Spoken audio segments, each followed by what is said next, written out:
bring the pastor up so I can say hello to her. Okay, pastor. Okay, great.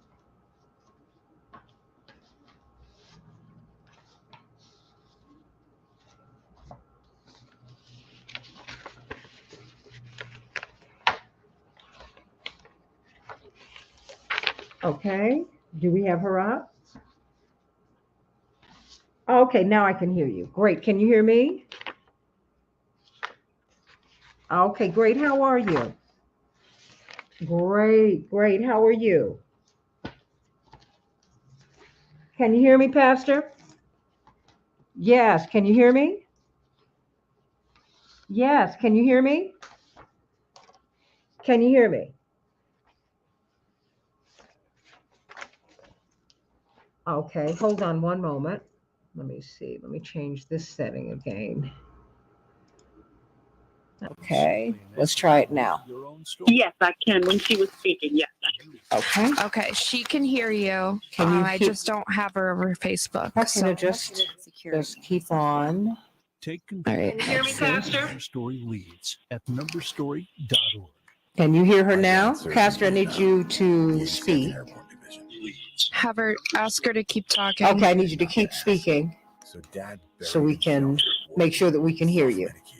And would lose his temper sometimes. Loud noises would put him on. Pastor Tisha? It got rough. So I finally said to him, Sure. Pastor Tisha, can you hear me now? EFTHRJKLMNOPQRSTV WXY and Z. Can you hear her now? Now I know. Next up. All right, I got her. I Okay, got her. great. We're good, and we have 20 seconds. Okay, great. 7, 8, All right, we got you. and got some really great Thank you tools so to much. manage things. And I got my dad back. All right, about 5 seconds. Okay, great. Perfect. Learn how you can support the veterans in your life. Treatment works. We're going to have a fantastic show. Absolutely. We can change the world, change the world, change the world. We can change the world, we can change the world, change the world. This is the Santita Jackson Show. War and hate to a place of love, it's not too late. Gotta save the children, we can't wait. Let's change the world. Hey everybody, how's it going today? I'm Santita Jackson. It's a joy to be with you on Friday, December 9, 2022. Just a couple of weeks away from Christmas. Can you believe it? I can't believe it. Getting a little bit of feedback, but we're working it out, and so glad to be with you today as we talk about Brittany Griner. Of course, is there a bigger story in the world? Are we excited to have her back in the United States? She just landed in Texas. Oh my goodness, maybe about an hour or so ago. So glad that she's home. So glad that she's going to be back with her family, with her wife and her children and her parents, her siblings. Wow, 10 months. What a long, long time. What a story she has to tell. And certainly we need to give her the space to process everything that she's been through. We're so grateful to President Biden and Secretary of State Blinken and their team for negotiating her release. Still worried about Hello? Paul Whelan and what his Hello? the fact that he still has custody. Pastor Tisha Dixon Williams, can you hear me? Hello? Pastor Tisha Dixon Williams. Well, let's find out what she I cannot can't hear hear. you guys. Okay, let's work that out. And I can hear you, but it just sounds like she's really far away. okay, can you hear me now? Okay, you can hear me Yes, now? Okay, very good, because I'm in the fixed middle of it. these headlines. Okay, thank you so much. But we've got a lot to work through because, Paul Whelan, for example, has like 3 or 4 passports, which, as I was reading this BBC report about him, that's like 30 pages long.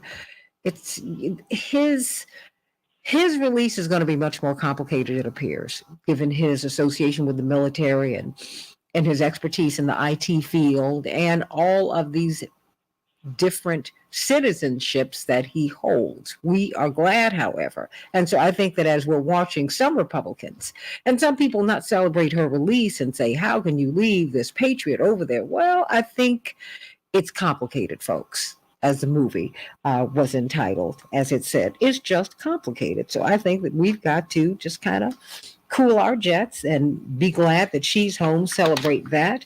What do they say? The merchant of death. Look, when you are in politics and you are in arms sales and all of that, it's just, there's a lot going on.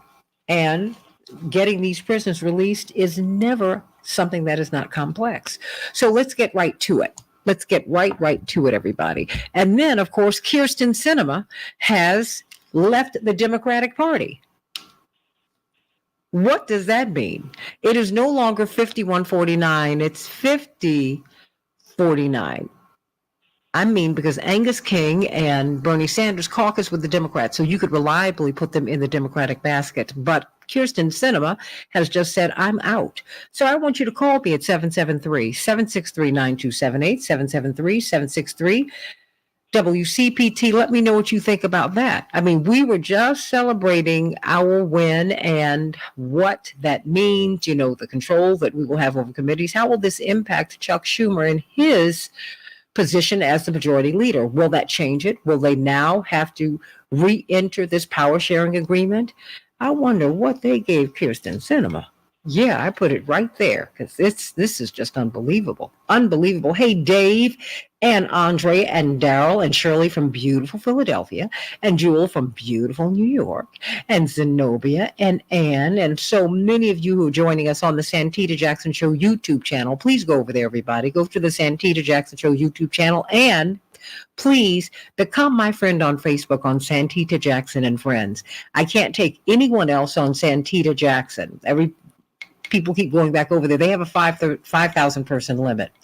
And because of that, I've not been able to take anyone for years. And they continue to push people off of that platform. I don't want you to get pushed off. If you go to Santita Jackson and Friends, you will be my friend. So please like me at Santita Jackson and Friends and meet me on the Santita Jackson Show today and on Twitter at Santita J.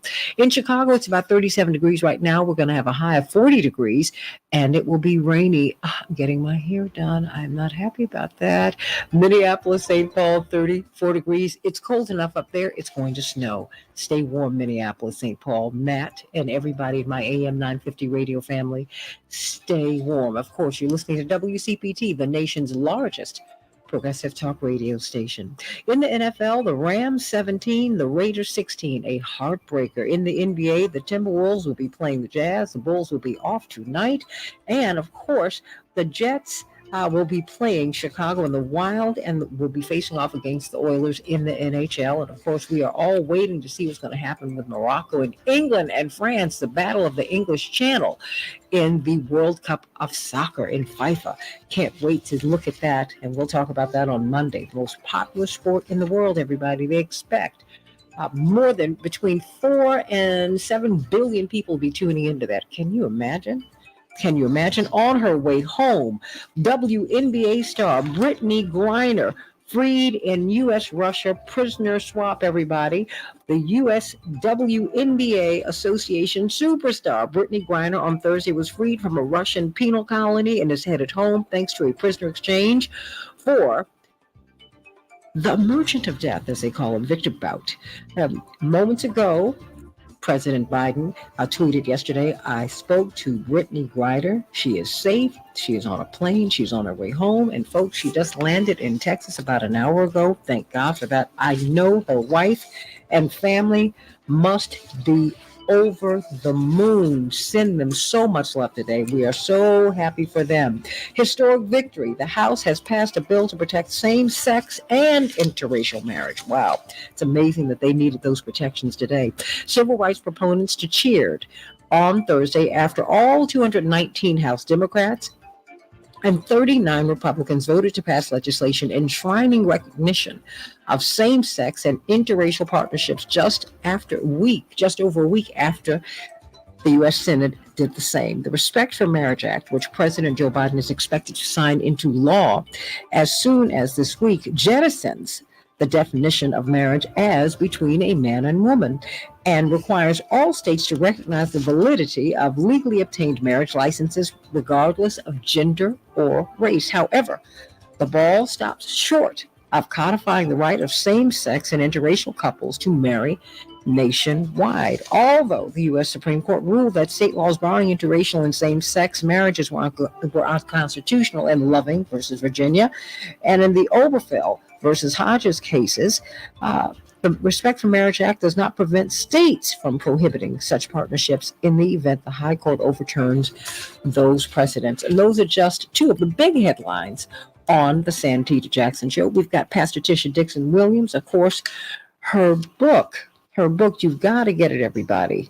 I See You, Sis. Go to Amazon and get that book. You will be blessed by it. I See You, Sis, for women, and particularly Black women, who many studies show are unseen. Indeed, when we go to the hospital, they feel that we don't feel pain as much as we do. That is the foundation of American gynecology. The doctor, who is the father of American gynecology, experimented on Black women without anesthesia, without any painkillers. Can you imagine? Because he felt that Black people didn't suffer as much as white people did. We don't feel pain the same way. Wow. I See You, Sis. What a profound title. What a profound book. So glad to hear your voice today. How are you, Pastor? Okay. Do we have Pastor Tisha Dixon Williams up? Yes, I'm Okay. here. How are you? It's good hearing your voice. You're having a little trouble with sound today, but we're working it out. My board op is the best. It's always great to be with you all. Always. And it's We're good. great to hear your voice as well. Well, talk to me. What is the good news today? We need it. And I think we got some good news. We got some good news about Brittany Griner. We got some good news about some marriages being affirmed. We've gotten some good news, but this is a Christmas season and it's a tough time for people. Interestingly enough, this holiday season that's so full of joy for so many is fraught with so much pain for so many others. Certainly, it's a time of reflection for us all. Absolutely. It really is. And that's kind of what I want to talk about in some way today. I want to tell everyone that you have a choice. There's so much going on in the world. There's so much going on in our personal lives. And you have the freedom of choice. I want to highlight one character in the Bible, or rather, I should say a biblical personality, whose name is Orpah. And Orpah is the sister of Ruth. And while Ruth is often heralded, we often vilify Orpah because she made a choice. While Ruth made a choice to go on with Naomi back to her homeland, for those of you who don't know the story, Orpah made a decision to go back to her homeland as opposed to carrying on with her mother-in-law, a decision that cost her unpopularity and forced her into a life, quite frankly, of obscurity. She chose to head back to a familiar place, and theologians would pose that she was headed for self-destruction fueled by self-deception. And maybe that's how people have regarded you today because of the decisions that you made. But I say she was actually headed for self-realization that led to self-actualization. Self-destruction, I think not. Try self-deconstruction. Is there anybody on the line today that needs to head towards self-deconstruction? I believe there's someone who knows what I'm talking about today. A major shift has occurred in your life, whether it was the depression of death, the misfortune of a miscarriage, the permanency of a personal injury, the devastation of a termination, or the ravaging of financial ruin. Whatever you went through, I want to congratulate you today, because even as you stood crying like Orpah at a crossroads, you mustered the courage to break down every fundamental thought, practice, and ideology you've ever known to put yourself back together again, piece by piece. So for those people who would tell you were headed for self-destruction, I want you to say today, no. Try self-discovery, self-care, self-preservation, self-praise, and now you are self-made. I think about that meme, that clip from Empire where she says, I've got to put myself first, Lucius. I've got to put myself first. I'm talking to the person who made the unpopular decision, and today you are making the choice to put yourself first. Keep in mind that culturally, every decision was made for Oprah, who to marry, where to live, what to do, and maybe that's your life too. And for the first time, you want to celebrate having the luxury of choice. It is your choice how you use your life. The next move that you make, guess what? You have a choice. You have the choice to choose a path not paid for someone else or by someone else. And that's why we have to use caution when we look from the outside and criticize others' life choices. We are very quick to say, ooh, you left that good job. You left that good man. You left that good place. Oh, you had it so good over there. But let me tell you this morning, just because it looks good to you doesn't mean it's good for them. One more time, just because it looks good to you doesn't mean it's good for them. And who are we to judge other people's choices when God doesn't do that to us? God, in fact, is a God of choice. God says you can choose when you come out of a thing. God says you can choose whether you live blessed or live stressed. God is such a God of choice that God says, choose ye this day who you'll serve. God says you even have a choice to love me or leave me alone. So I want to say today that you have a choice. You get to choose the kind of life you live. You get to choose the people that you surround yourself by. You can either kiss them goodbye like Orpha did, or you can cling. What season are you in? Are you kissing when you should be clinging? Are you cleaving when you should be leaving? Are you wishing for change when you should be wishing them well? Or are you keeping the peace to avoid the peace out? Orpha said goodbye and made a choice to do what she had to do. And I pray the same for all of you. You have a choice. And that's the good news. That is the great news. Amen, amen, amen, amen. We do have a choice. We do have a choice, and you can choose or lose. But guess what? Whether you actively choose or not, Pastor, guess what? We've chosen. But we do have a choice. We have power. Thank you so much for that. Because when you say that we have a choice, you're letting us know that we have power.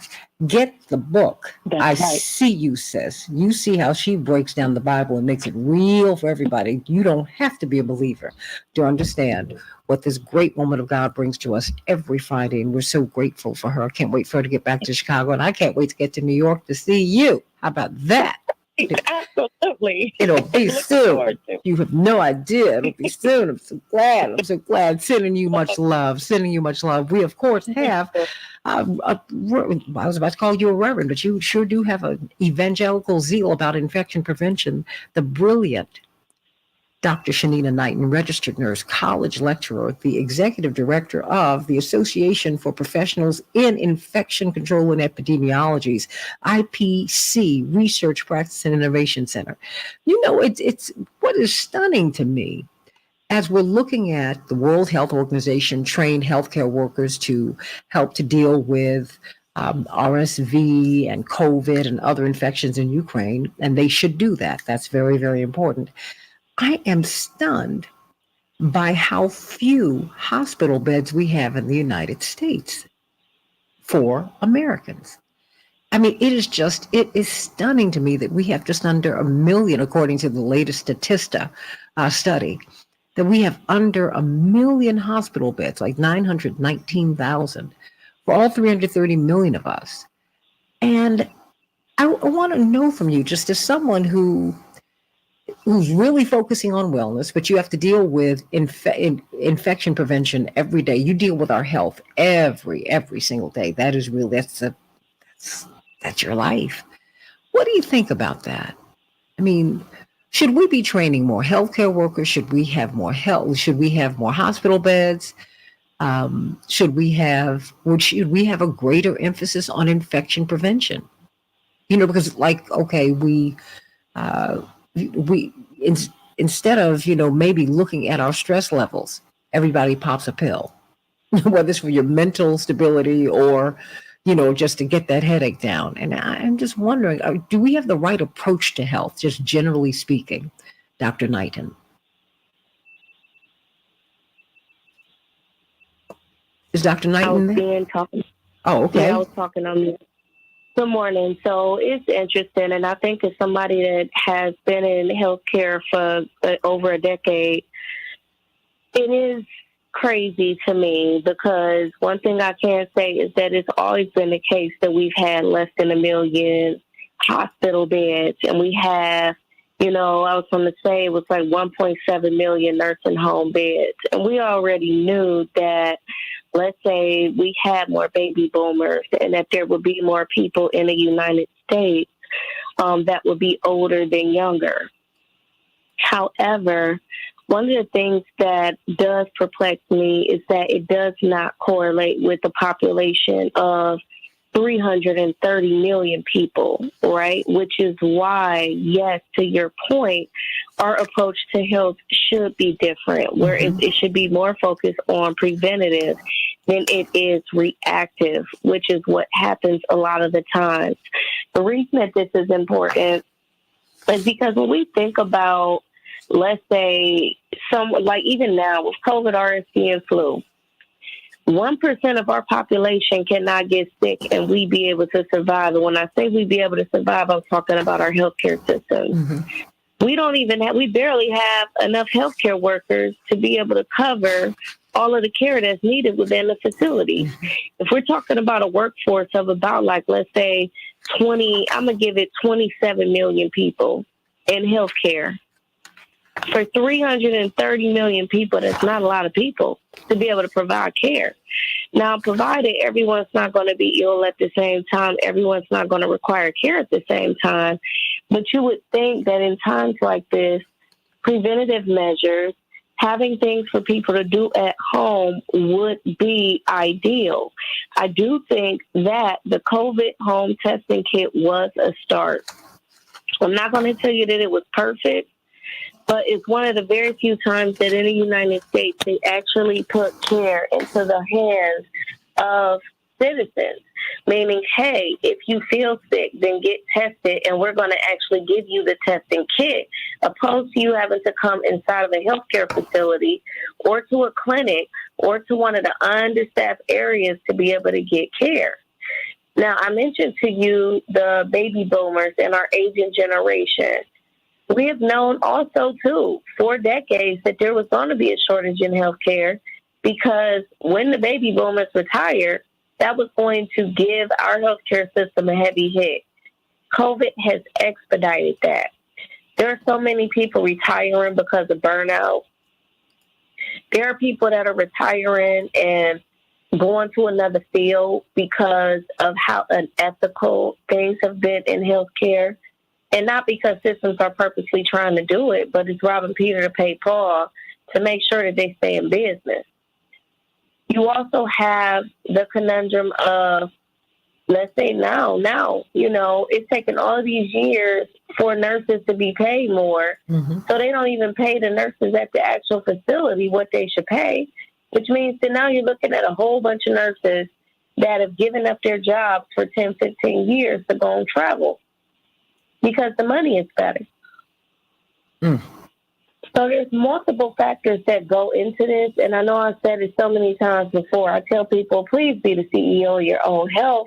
I'm like, because the system that you believe should be protecting you can only help you but so much if it is already strained, if it is already in a situation of where things are not ideal. Absolutely. And when I say not ideal, it's just not enough. There's not enough resources. It's not. It's not where it needs to be. That's why I just saw that, and I was thinking about it as I was talking with my family about health issues over the past few days.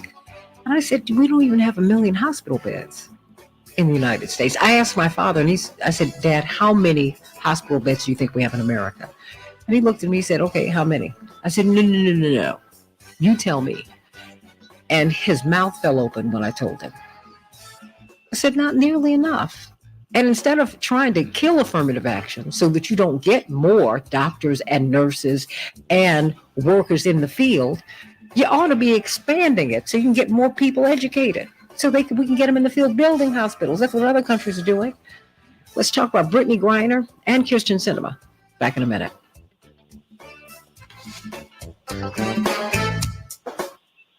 Thank you so much. You know what? I'm sorry. I just, sometimes I feel like it has you speaking into the wind when you don't, when we don't talk about that. Yeah. No, I think it's a very good point that you make, and it's one that I've always made for years. And it's like for people that work in healthcare, they see it happening. And to be able to communicate it to people is frustrating sometimes when it falls on deaf ears, right? Mm-hmm. But that is the reality of it. Like, you'll be sitting up there, you'll be like, oh, no, we really need to do this, or this is what we really need to do. And to hear people say, not right now, or yeah, that's important, but that's not as important. You're like, well, what do you mean it's not as important? It can be frustrating. And I've watched that happen many, many times. Not when I'm waiting months to get tests that I need. Okay. Yeah. Because my mother, boy, she pitched a fit on me. She was like, I don't think you're being as you're taking your health care as seriously as you should, because you've been, you're not getting these tests. I said, Mom, you don't even understand. You got to wait months to get scheduled for a test, even when you're waitlisted. I said, you do know. I brought to you this crazy factoid that there are not 1 million hospital beds in the United States for all 330 million of us. I mean, what? I said, I'm doing the best that I can do. So we were talking about last year though, when people was being reckless, and I was like, and I was saying to them, I said, even if 1 million people got COVID, if all of those beds are occupied due to COVID, then we don't have enough. And I'm talking about severe illness from COVID. I'm like, we don't even have enough beds for people that might have, a respiratory issue or have an asthma flare up or something crazy. Anything. Yeah. There's just not enough. It's just not enough. It's just ridiculous. And so, okay, you know what? I don't have enough of these phone lines today. I've lost some phone lines. So I'm going to have to let you go. But I love that you listen to the show. It means so much. No, absolutely. So, no, I have a great show. No, but give my love to your family. And, I think I might be coming through Cleveland. So I'm going to let you know. What? Yeah, one of my best friends is there. And I think they're going to have a little get together. And I said, okay, let me, Well, now listen, Santita Jackson, don't make it down here and then I not see you. Oh, girl, come on. Of course, that's why I'm letting you know. That's why I'm letting you know. I'm holding you to it. What, honey, what else does one do in Cleveland but see friends? Hello? No, it's exciting. Oh, I'm like, what else do you do in Cleveland? What? But some of the most fun I've ever had in my growing up years was in Cleveland. My friends lived, they all lived like around the corner from each other out in Shaker. Miss Jackson, we have about 35 seconds. We have Chaparral and Attorney Holmes. One of the things, so one of my, it's so interesting because I always say that I navigate to older. I'm still working on the others. Meaning I think I got an old soul. And so one of my friends, Ann Ritchie, her father, well, actually her sister, Laurel Ritchie, was over the NBA at one point, but her father was like the first Black mayor in his area, like in Shaker. Oh, wow. Okay. Yeah. He passed. Stand by. Okay. Okay, we are. Interested. Can change the world, change the world.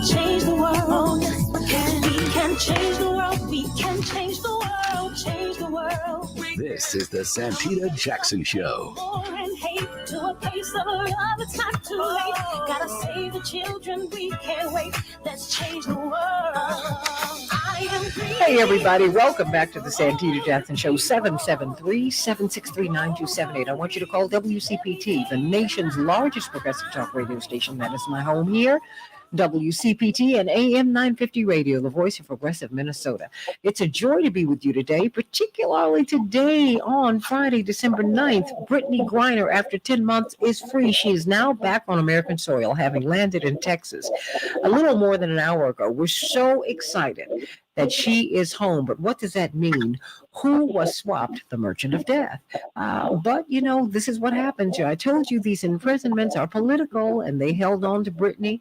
We have to give credit to President Biden and Secretary of State Blinken and their team for pushing through these negotiations in the time of war with Russia, because we are really in a hostile place with that country. But we also have to give credit to the Russians for releasing her. They did not have to do that. Everyone has their laws. I know you don't want to hear that from me, but here it is.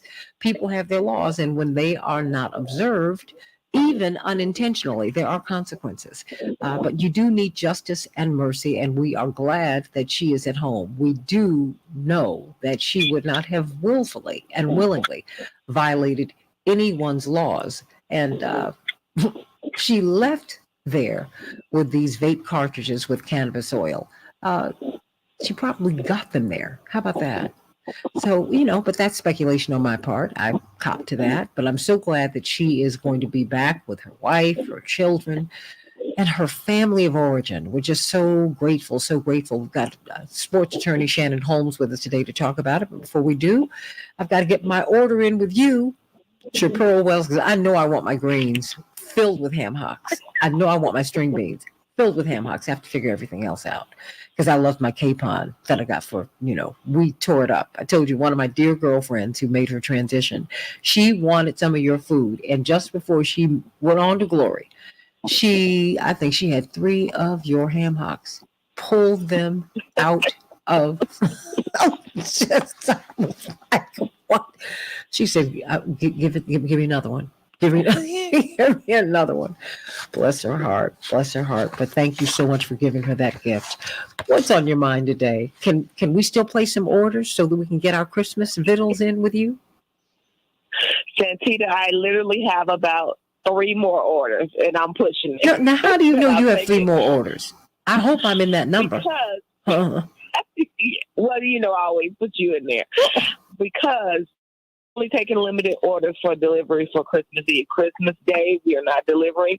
So we're doing pickups and delivery on the 24th for a certain number of customers. So I had a lot of corporate orders that are this week and next week. So I had to limit the number of orders I'm taking.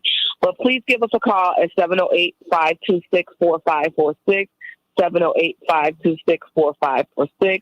We are still doing your turkey, your dressing, your ham, your mac and cheese, your green beans, your greens, as well as also your potato salad. We're doing our sweets, which is our peach cobbler, banana pudding, caramel cake, red velvet cake, German chocolate cake, Christmas cookies, whatever it is that you need for your holiday table. Don't hesitate to give us a call. 708-526-4546. 708-526-4546. We look forward to serving you. Thank you so much, Santita. Oh, yeah, I'm going to put in an order for one of those sweets. I'm going to share it with my father. He's not supposed to have it. Everybody, if you have Parkinson's, you are not supposed to have sugar, okay? But he tries to sneak it in every now and then. But my brother Yusuf is the food police. We all kind of, and my mother too, all of that. So there you have it. We're sending much love to Chaparral Wells and celebrations by us. Let us talk about Brittany Griner. We've been waiting 10 months for this moment. We got the breaking news yesterday that in a prisoner swap with a renowned arms dealer, Brittany Griner, it was negotiated between Russia and the United States to let her go in exchange for Victor Bout. And so we're very, very grateful that has happened. But people are wondering about Paul Whelan. Paul Whelan, former military man who was dishonorably discharged from the military, who carries many different citizenships. In addition to being an American citizen, this Marine is also British, he's Irish, and Canadian. Wow. So as people are making a lot of hay about him still being in Russia, it's very clear that just from those facts alone, that his case is a little complicated. But Brittany Griner is home, Aaron Connolly, and we're so grateful for that. Attorney Aaron Connolly, brilliant political strategist. You know I'm going to have to ask you about Kirsten Sinema. I've got to ask you that before that's the breaking news this morning, too, before we get to Attorney Holmes. What is the deal with her? Just very quickly. We'll go into that more on Monday. Attorney Connolly? Hello. Well, good morning, Santita. We're putting Kirsten on you. Please don't. Please do not. We. No, I've been out of Arizona full time for 5 years now. But yes, I will cop to back in the day when Kirsten Sinema was still a progressive and making her shift into we'll call her a moderate Republican, I guess. No, moderate. She's something. She's a corporatist. I'm not sure how we classify. She's just a corporatist. She's a corporatist. That's all. Yeah.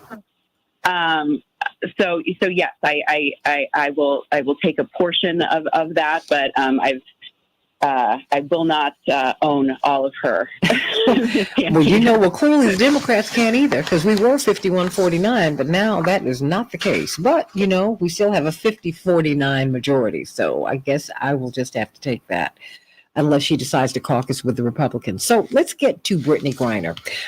Attorney Shannon Holmes, and of course we're joined by Dwight McKee. Let me start with you today. My California friend. I'm so glad we were able to get with you today.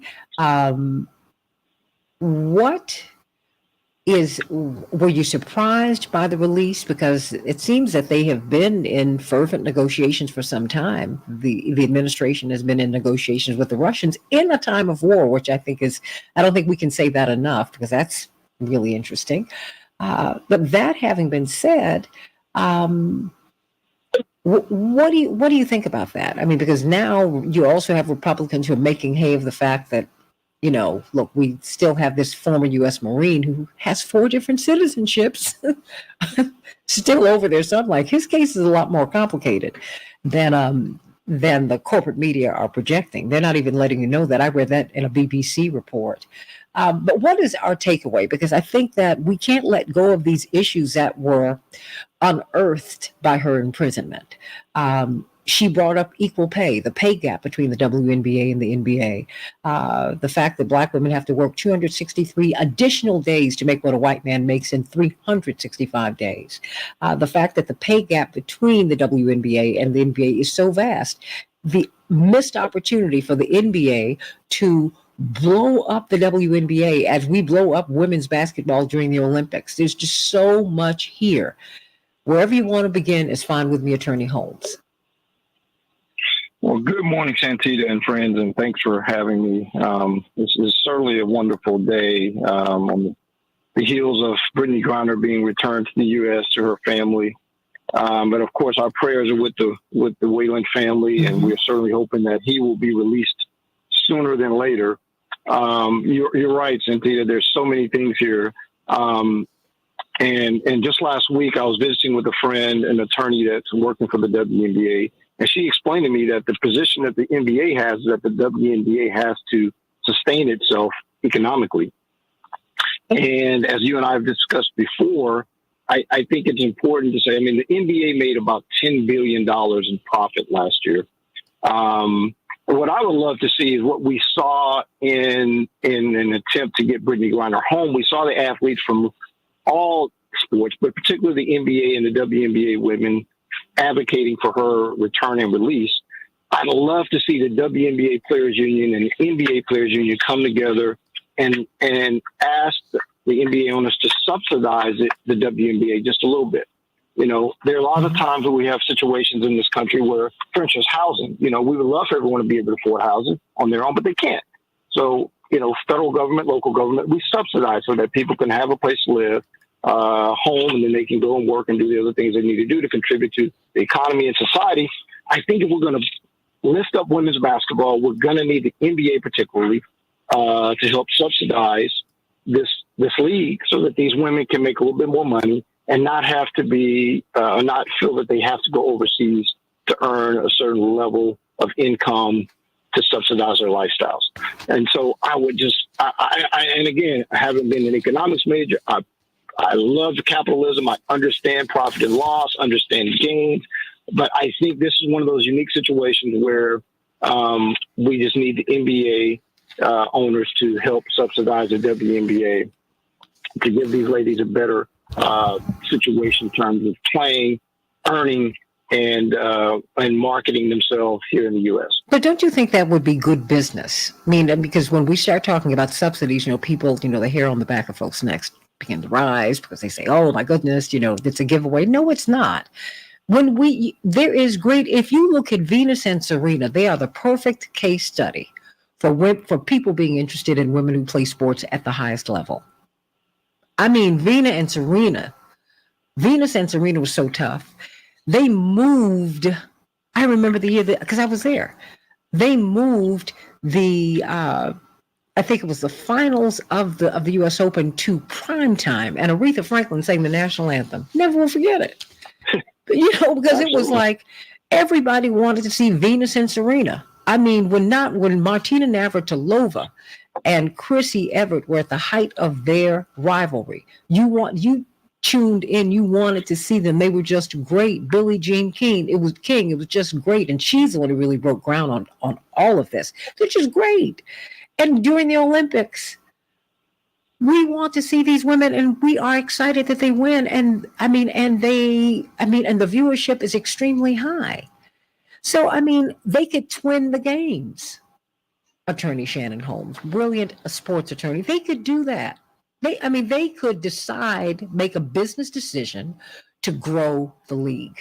They could do that because these women essentially, they are being forced to get a second job. That is really hard on the body, Attorney Holmes. This is awful. Yes. You're absolutely right. I think the collective minds have to come back to the table and revisit how do we approach professional women's basketball in our country in terms of scheduling, in terms of when they play. Right now, the ladies play primarily in the summer. And of course, the men play from October through basically through June. Their season runs all the way through June in terms of the final playoffs and finals. But I think we just need to get those great minds back to the table and revisit how do we market, how do we establish this league as a premier league, not only in this country, but worldwide, so that and so that the ladies from other countries may want to come here and play with our ladies. Mm-hmm. Again, boosting viewership. We know that the NBA has a huge foreign appeal. We know how big that is across the world. And we'd like to see that same thing happen with the WNBA so these ladies can, again, have an opportunity to earn a little more.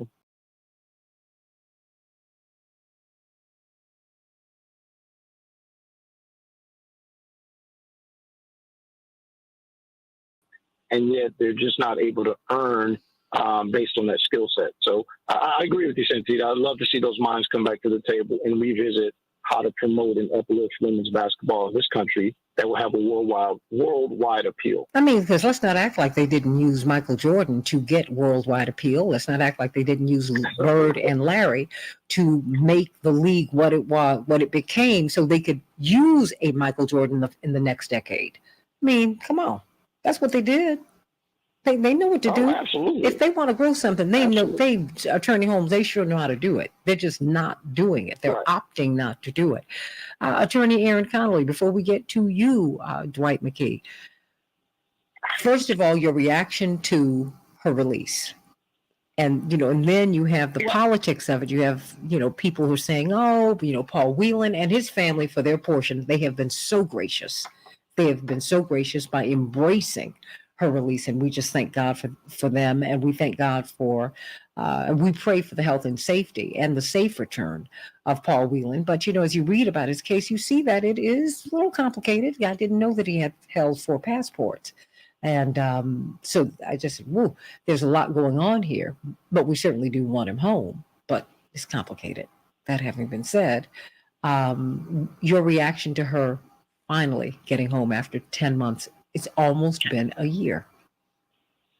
Almost a year. And thank you, Santita, and thanks to your father and the Rainbow Push Coalition and all of their national and international partners that from the very beginning made this story a big one and kept talking about Brittany, kept talking about the impact on her family, talked about for months and months these issues around the pay gap and how this exists not only in women's sports, not just women's basketball, as Attorney Holmes, I'm sure, can speak to, but as we're seeing new women's leagues come up, whether that's soccer or hockey, and they do gain popularity when they have support, right? And Brittany Griner is a superstar, and she should be treated like one. And I think the biggest relief, and she's been in our prayers, her family's been in our prayers, and we think about everyone who is going through this with someone in their family who's incarcerated anywhere, right? And I want us to keep that at top of mind as well. That is a difficult and traumatic thing, not only for the person incarcerated, whether they are innocent or guilty, but their family and the ripple impact on that. So my prayer is that she's getting all of the support she needs when she's back home, that she's able to process this injustice, that she's able to integrate emotionally back with her family, and that this isn't going to be a difficult process for her, but it is for millions of people that are incarcerated and come back into their life, right? So that's my prayer for her. It's a great relief that the Biden administration made this happen.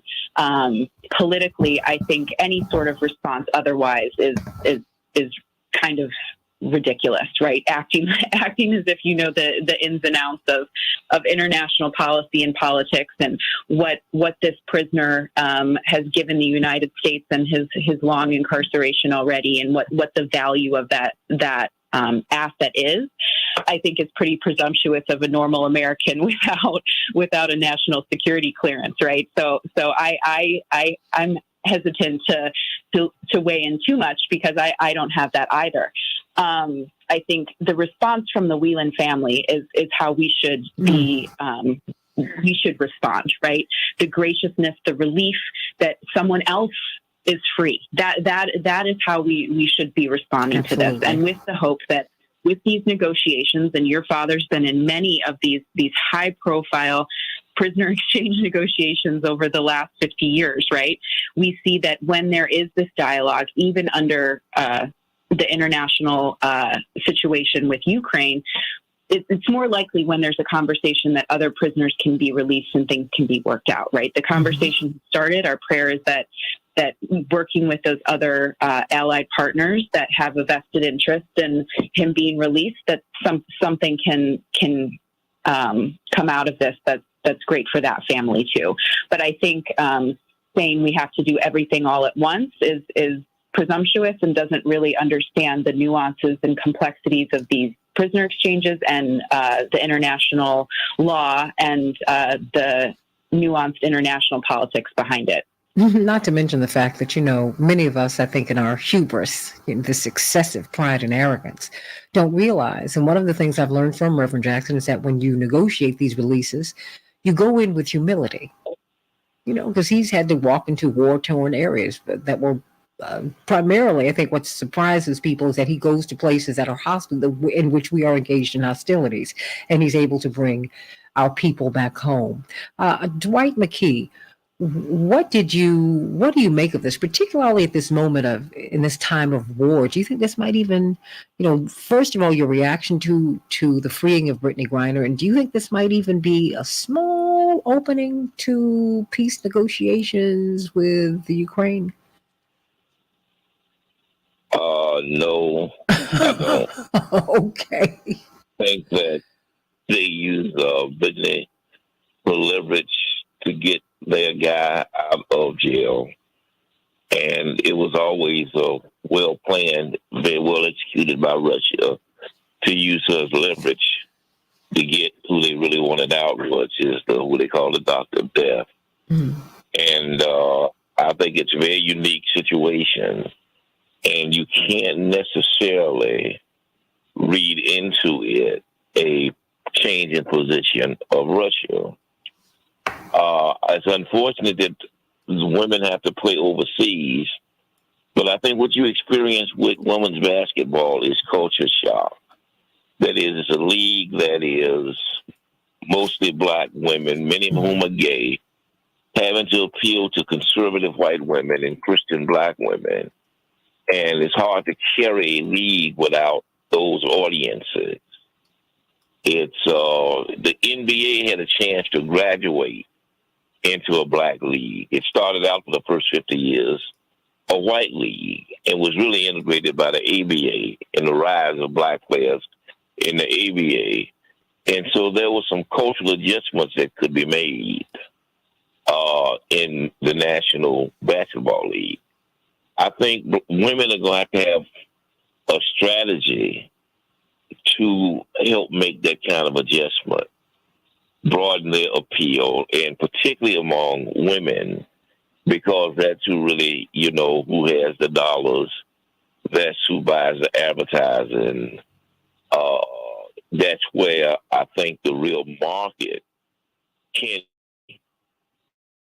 I think that they can't do that won't be able to do that without a strategy. I think subsidizing the league is a good idea. If they're willing to do it, just so there's some parity, there'll never be equity because the numbers don't work. Some of these ball players make $40, $50, $60 million a year. But I think that you can really even a playing field so that they can make a bona fide living because these women are great athletes. They're great athletes, but hold on. You brought up something. The social side that you're appealing to women. Who have conservative social inclinations. Just to put it that way broadly. But you look at, and these women are black. Many of them are gay. Not all, but many. But my question. But we cheer them on during the Olympics. Dwight McKee. I mean, we want Team USA to win. You're not. But in the Olympics, you're really not cheering the team as much as you're cheering the country. Okay. And the women that's in the forefront of that. You need to have emotional, personal bonding and relationships with the players and the teams for that to transfer. But they cheer everybody in the Olympics that got a red, white, blue flag on. So that's not inherently transferable. What do you think about this, everybody? I want you to call us at 773-763. WCPT 773-763-9278. Let's talk about Brittany Griner. Let's talk about that. If you want to stick in something about Kirsten Sinema, I'm not opposed to that. Here we had 51-49 after Raphael Warnock won. And now she announces this morning, I'm leaving the party. Well, goodbye. What does that mean? We'll be talking about that more extensively on Monday, but I want to hear your thoughts about that today. And what about Brittany Griner? What about Brittany Griner? Are you glad that she's home? What about this? I could not imagine it, but some Republicans actually have pushback about this young woman getting home. Unbelievable. They said, well, Paul Whelan stood up for the flag, but she refused to respect the flag. She kneeled. I'm like, really? Are you serious now? Now, who's not being supportive of another American? You tell me. 773-763-9278. You cannot make this stuff up. I am Santita Jackson. I want to hear from you, and I want you to like and share the show. Go on over to the Santita Jackson Show YouTube channel, the Santita Jackson Show YouTube channel, and meet me on Facebook at Santita Jackson and Friends. Not the Santita Jackson page, but the Santita Jackson and Friends page, and on Twitter at Santita J. I can't wait to be with you in just a few more minutes as we continue this discussion about Brittany Griner. She's home now, everybody. She's back on American soil. Thank God. Back in just a minute.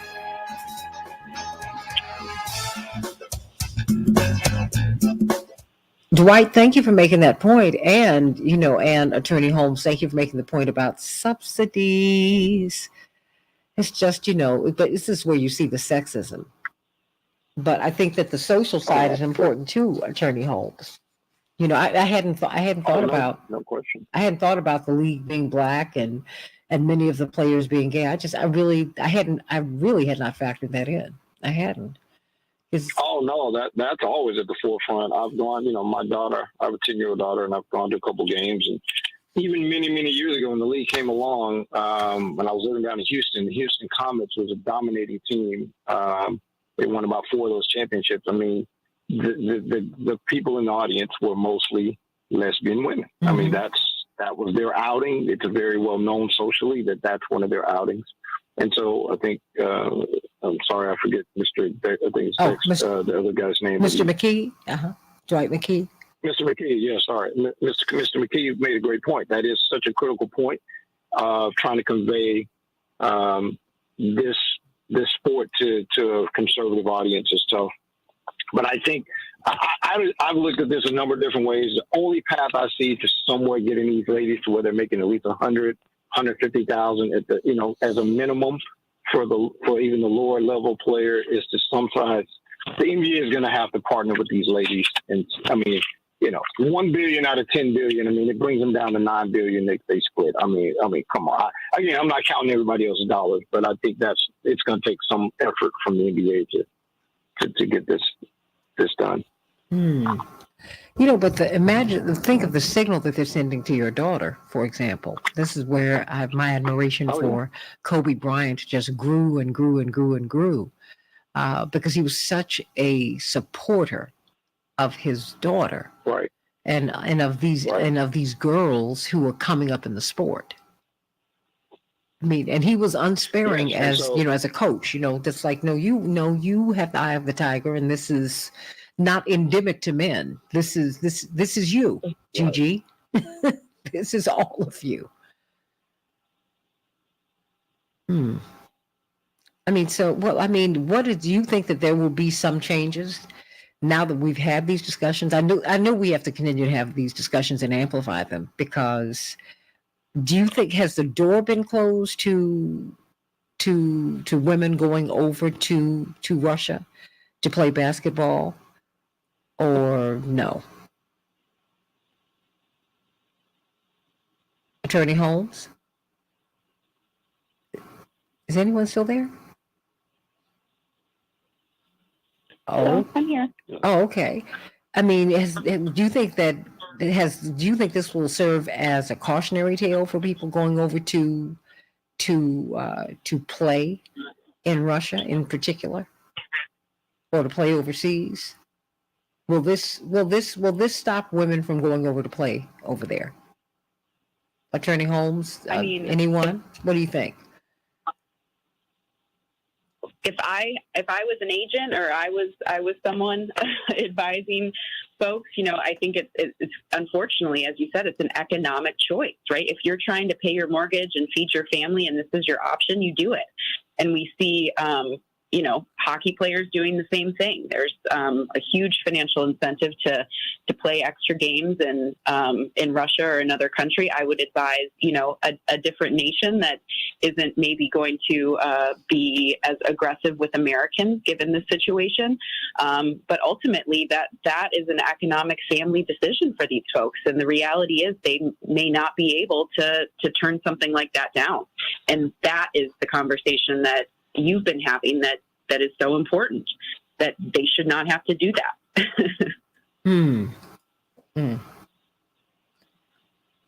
I mean, this is a lot. There are a lot of things that are going on here. A lot of things. So we're going to see. Dwight, you still there? Still here. Oh, okay. Oh, boy. Okay. And Attorney Holmes, are you still there?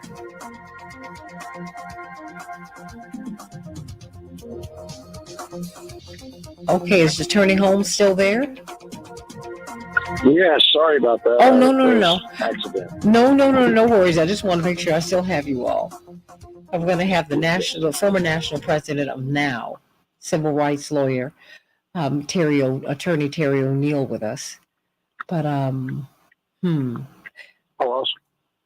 Yeah, I really thank you for being such a booster to these girls. Oh, absolutely. I think, the thing is, and I was saying, I'm sorry, is that my daughter wore Brittany Griner's, it took us was tough to find, but we were able to get a Brittany Griner jersey to fit her for Halloween because she wanted to promote Brittany Griner's imprisonment. But my second thought to that was, we have Christian values, and so we don't discriminate. But in our attempt to make sure our daughter understands, the both sides of sexuality, so I try to get her to look at people like, Skylar Diggins, who's, straight female who has a family, is married. And so, we have to go through that process because the league is, dominated by, a lot of lesbian women, but, still support, but that's the process of trying to educate, in that same spirit. Oh, and I think you can do both. I think we have to give people space to believe as they believe and to instill in their children the values that they want to instill. I don't think that should be sanctioned by the state. We have to be real careful with that. Because, for example, there's this family who want their child who's gravely ill to get unvaccinated blood. And the family's getting, they're getting Miss Jackson, beat up about it. We have about 20 seconds here or so. I have Dwight McKee, here in the state of Texas, Fancher, Holmes, Connolly, and O'Neill. Fantastic. Every week now at the school. Yeah. And I can't add Attorney Sanat because all our lines are full. Okay. And what reading materials the kids read, it's amazing. No, I don't like that. All right, stand by. I don't like that. And, and there is an anti-Christian bias. I see that. I believe that. Change the world, change the world. We can change the world, we can change the world, change the world. This is the Santita Jackson Show. War and hate to a place of love, it's not too late. Gotta save the children, we can't wait. Let's change the world. Hey, everybody. Welcome to the Santita Jackson Show on WCPT 820, the nation's largest progressive talk radio station. Used to be AR America, but now we are WCPT, the Heartland signal. Please check us out. And AM 950 Radio, the voice of progressive Minnesota. And all of my people up at AM 950 Radio, all of my people, Chad Larson and company, sending you so much love today in this Christmas season. And for our brothers and sisters who are not of the Christian faith, I pray that the spirit of this season be with you at this time. I'm aware that many of us are celebrating many different holidays, but this is one of the high holy days for Christian people, and I pray that this loving spirit will envelop us. It's December 9th, 2022, Friday. Brittany Griner has been freed. She has been freed. I want you to let me know what your thoughts are. 773-763-9278. 773-763-9278. We've got a powerful panel who are helping us to make sense of all of this as we are listening to the Paul Whelan family. They have been so gracious. They, of course, are heartbroken because they want their loved one to be home. He's been over there several years now. The former U.S. Marine, who has 4 different passports. There is a lot going on with that case, but we want him home. If you're going to release the merchant of death, but it's complicated, everybody. But there was a prisoner exchange, and now Brittany Griner is back in the United States. Just a couple of hours ago, she landed in Texas, and she will receive the care that she needs, and then she'll be able to go home. Sending her so much love, and I want to hear what your thoughts are today on the Santita Jackson Show. Let's get to some headlines. It's about 38 degrees right now here in Chicago. The high will be 40 degrees, and it will rain. In Minneapolis, St. Paul, the high will be 34 degrees, and there will be snow. In the NFL, last night, the Rams bested the Raiders. Ooh, it's a heartbreaker. The Rams 17, the Raiders 16. In the NBA, the Timberwolves will be playing the Jazz tonight. The Bulls will have the night off. And in the NHL, the Jets will be playing Chicago, and the Wild will be playing the Oilers. On her way home, that is the headline all over the world. WNBA superstar Brittany Griner freed in a U.S.-Russia prisoner swap.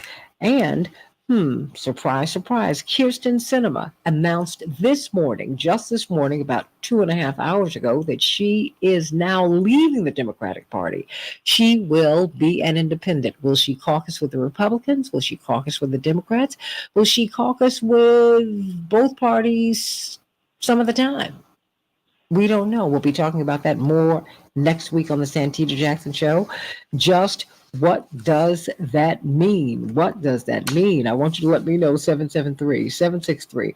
773-763-9278. There was a historic victory yesterday.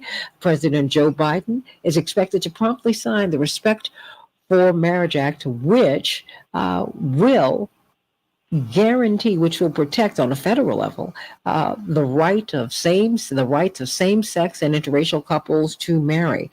He's expected to sign it as soon as this week. It jettisons the definition of marriage as between a man and a woman. It requires all states to recognize the validity of legally obtained marriage licenses, regardless of gender or race. However, the bill does stop short of codifying the right of same-sex and interracial couples to marry nationwide. States' rights, folks. States' rights, folks. That is the order of the day. And those are just some of the headlines on the Santita Jackson Show. Everybody, financial freedom. It is within your grasp. We need you to call Team Hochberg at 855-56-DAVID, 855-56-DAVID, or go to 56david.com. You'll get a free consultation. Tell them all of your troubles. If you are using that debit card, you shouldn't use it. You need to get a credit card. You say, I don't have enough good credit. Call Team Hochberg. They will help you to work that out. They will come up with a plan so that you can clean up your credit and get a credit card. What if you have credit card debt? Let them negotiate with the credit card companies so that you can maybe lose some of these credit cards. Well, certainly you can pull down that debt. Do you want to buy a house? Do you need to hold on to your house? Are you struggling to pay that mortgage? Team Hochberg will help you. Call them at 855-56-DAVID, 855-56-DAVID, or go to 56david.com. Look, when you get the free consultation, tell them everything. They've heard it all. They know it all. And guess what?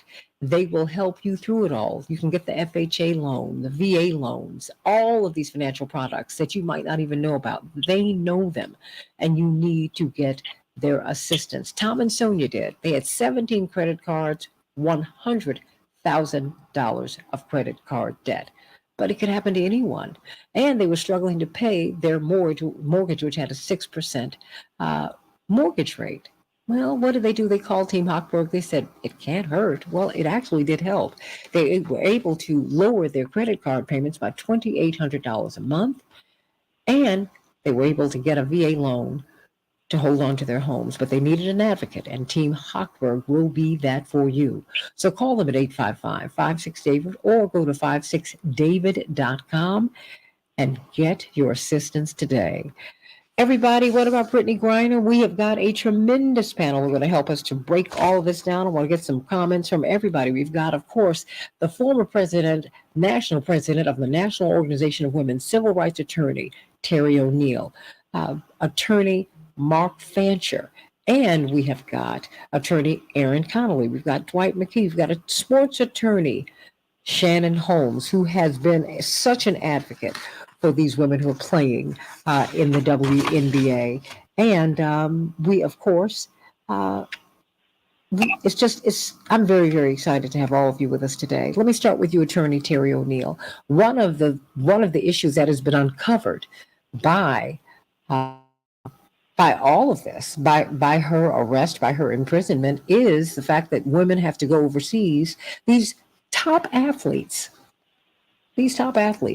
they're among the best conditioned people in the world. They have a very refined skill set.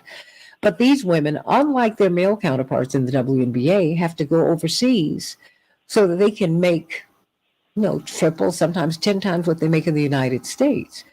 Because the pay gap is real. And the NBA, we feel they should be doing more to promote the league, but there it is.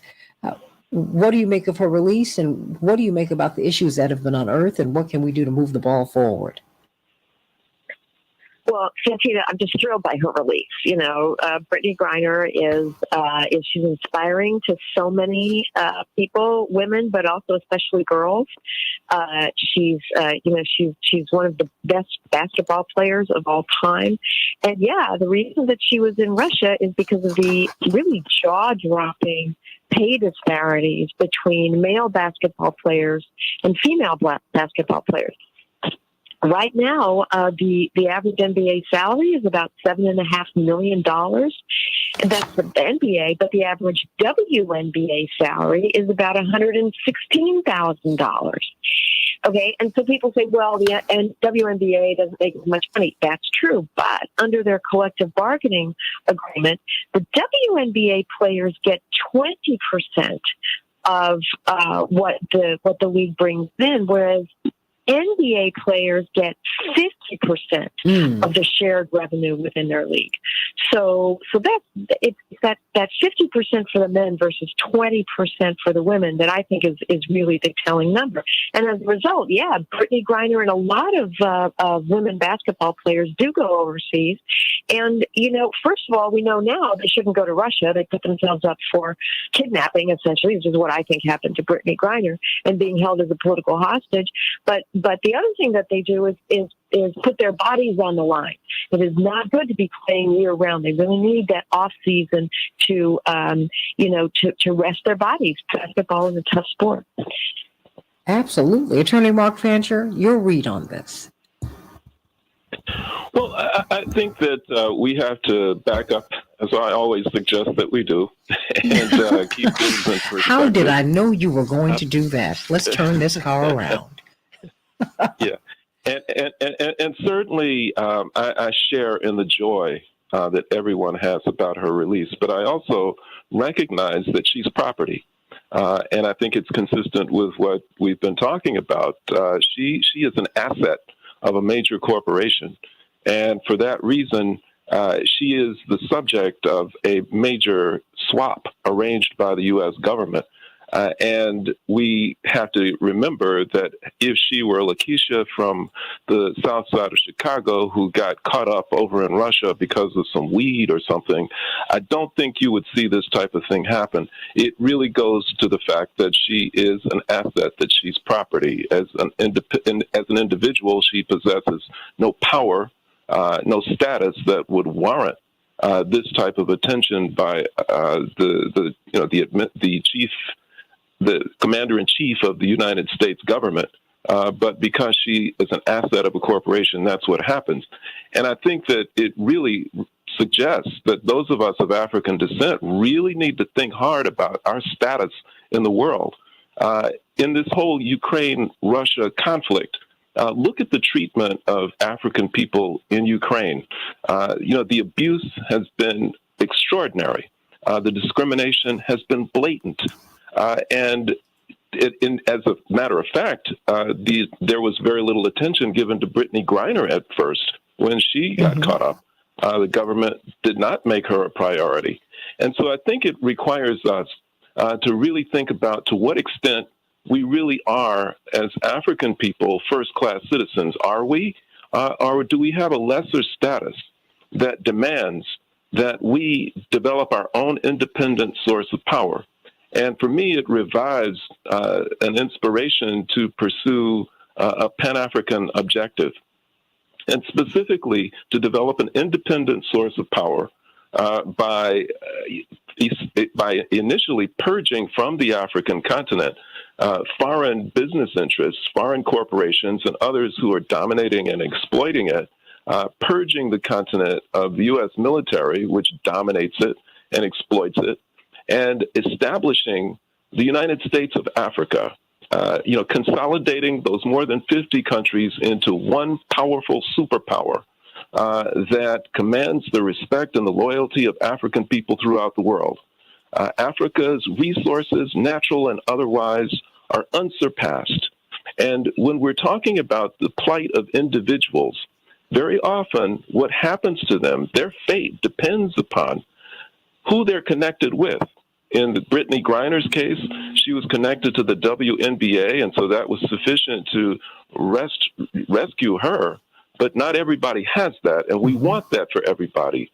And if every African person around the world is connected with an African superpower that commands the respect of everyone, people throughout the world will not even place individual African people, even anonymous ones, in these type of predicaments because of fear of the loss of Africa's resources, fear of the reprisals that are always potentially available for Africa when any of its children are in any way threatened.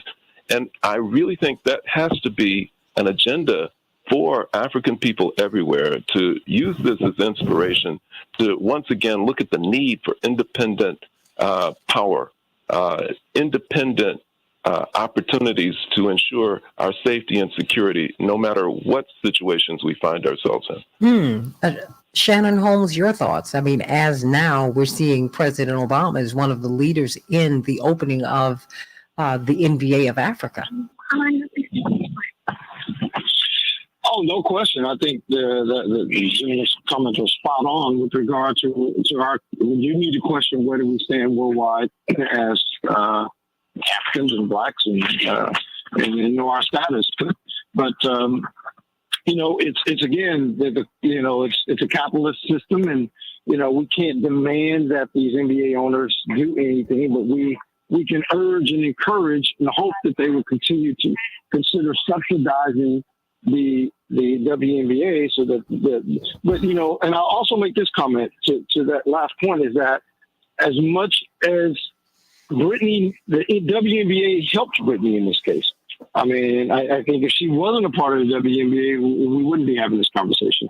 But the fact that she was a part of the WNBA definitely shed light on her status and her situation, and got her home today. I mean, so as much as the WNBA, there are questions and there are issues with respect to pay, and these women having to go overseas to earn additional income, I think it's helped her in this instance. Well, I think a couple of things could happen, because remember, there was a negotiation between Major League Baseball and the black Negro leagues. The Negro leagues had an opportunity to stay in business, but we traded it all away to desegregate the major leagues. And I don't think we should ever forget that lesson. I don't think we amplified that lesson enough, because we lost a whole lot. I think we gained a whole lot with the great Jackie Robinson. I mean, I think of him at 53, having passed away, looking like he was a worn 93. He absorbed so much. That having been said, black business had an opportunity not only to stay in business, but to expand and to compete with this major league. Something to think about, everybody. Let me go to Craig, though, before I come back to the rest of the panel, because Craig has a very interesting story, and I want to thank my board operator for bringing Craig in. Craig, what's on your mind today? Good morning, Santita. I live in the Chicago area, and in 2002, I was sentenced to life imprisonment for marijuana. Wait. For marijuana, what? For possession? For marijuana distribution? Only. What? Conspiring to possess with the intent to distribute marijuana. And unfortunately, there's a lot of people in federal prison right now, 33 of them serving life sentences for marijuana. Juan Cisneros has been there since 1994. For marijuana. So as you see these laws... Well, hold on one moment, Craig, because it's fascinating. I don't get a chance to speak to someone in your position often. When you see the liberalization of these marijuana laws, how does it make you feel?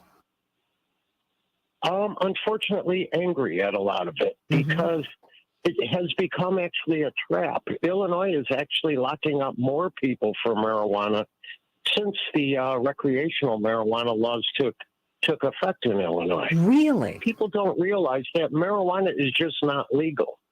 In Illinois, as in every state in the country, if you drive in your car with 2 pounds of marijuana on the passenger seat, a police officer will arrest you. And for instance, in Illinois, you face a mandatory 1 to 5 years in prison for it. So the marijuana laws, because they're so shoddily assembled right now, are ending up imprisoning a lot of people, some of them that didn't even realize they were breaking the law. So how do you view this case with Brittany Griner? I'm a little unhappy. Of course, I'm happy that she's not in prison. Nobody belongs in prison for marijuana, period, let alone a small user quantity. But I'm trying to use that for more attention, because I now work with the lawyers that secured my freedom. And we represent 267 federal marijuana prisoners to President Biden for clemency. And one of those prisoners is named Sam Hansen. He made the vape cartridges exactly the same as what Brittany Griner was caught with. He's serving 16 and a half years in a federal penitentiary in Yazoo, Mississippi. So do you see some inconsistency with the demand that we've made of the Russian government and how we treat American citizens here at home? Yes. And like one comparison I make is, and again, I please don't think I'm detracting from the merits of Miss Griner's or Mrs. Griner's No.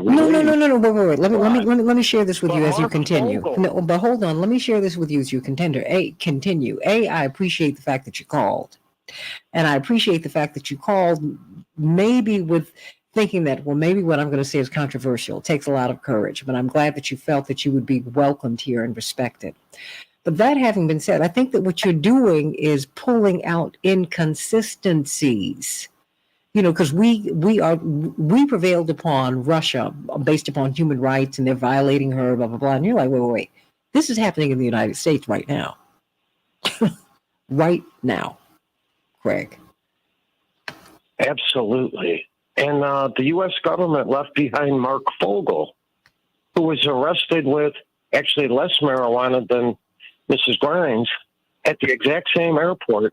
And he's serving 14 years in the Russian prison. He's an American from the East Coast. So when you saw her sentencing, you were not surprised. Any less than she does. So so when you saw her sentencing and her treatment, you were not surprised. You said, "Wait a minute, these are their laws, right?" Well, put it this way: if the U.S. now charges her, as some of the people I represent, for exporting the marijuana to Russia, as they can, she would be facing 12 to 16 years in a United States prison. And some people are now currently serving. Attorney Terry O'Neill, I've got about a minute and a half. And Attorney Holmes. I mean, what do you think of that?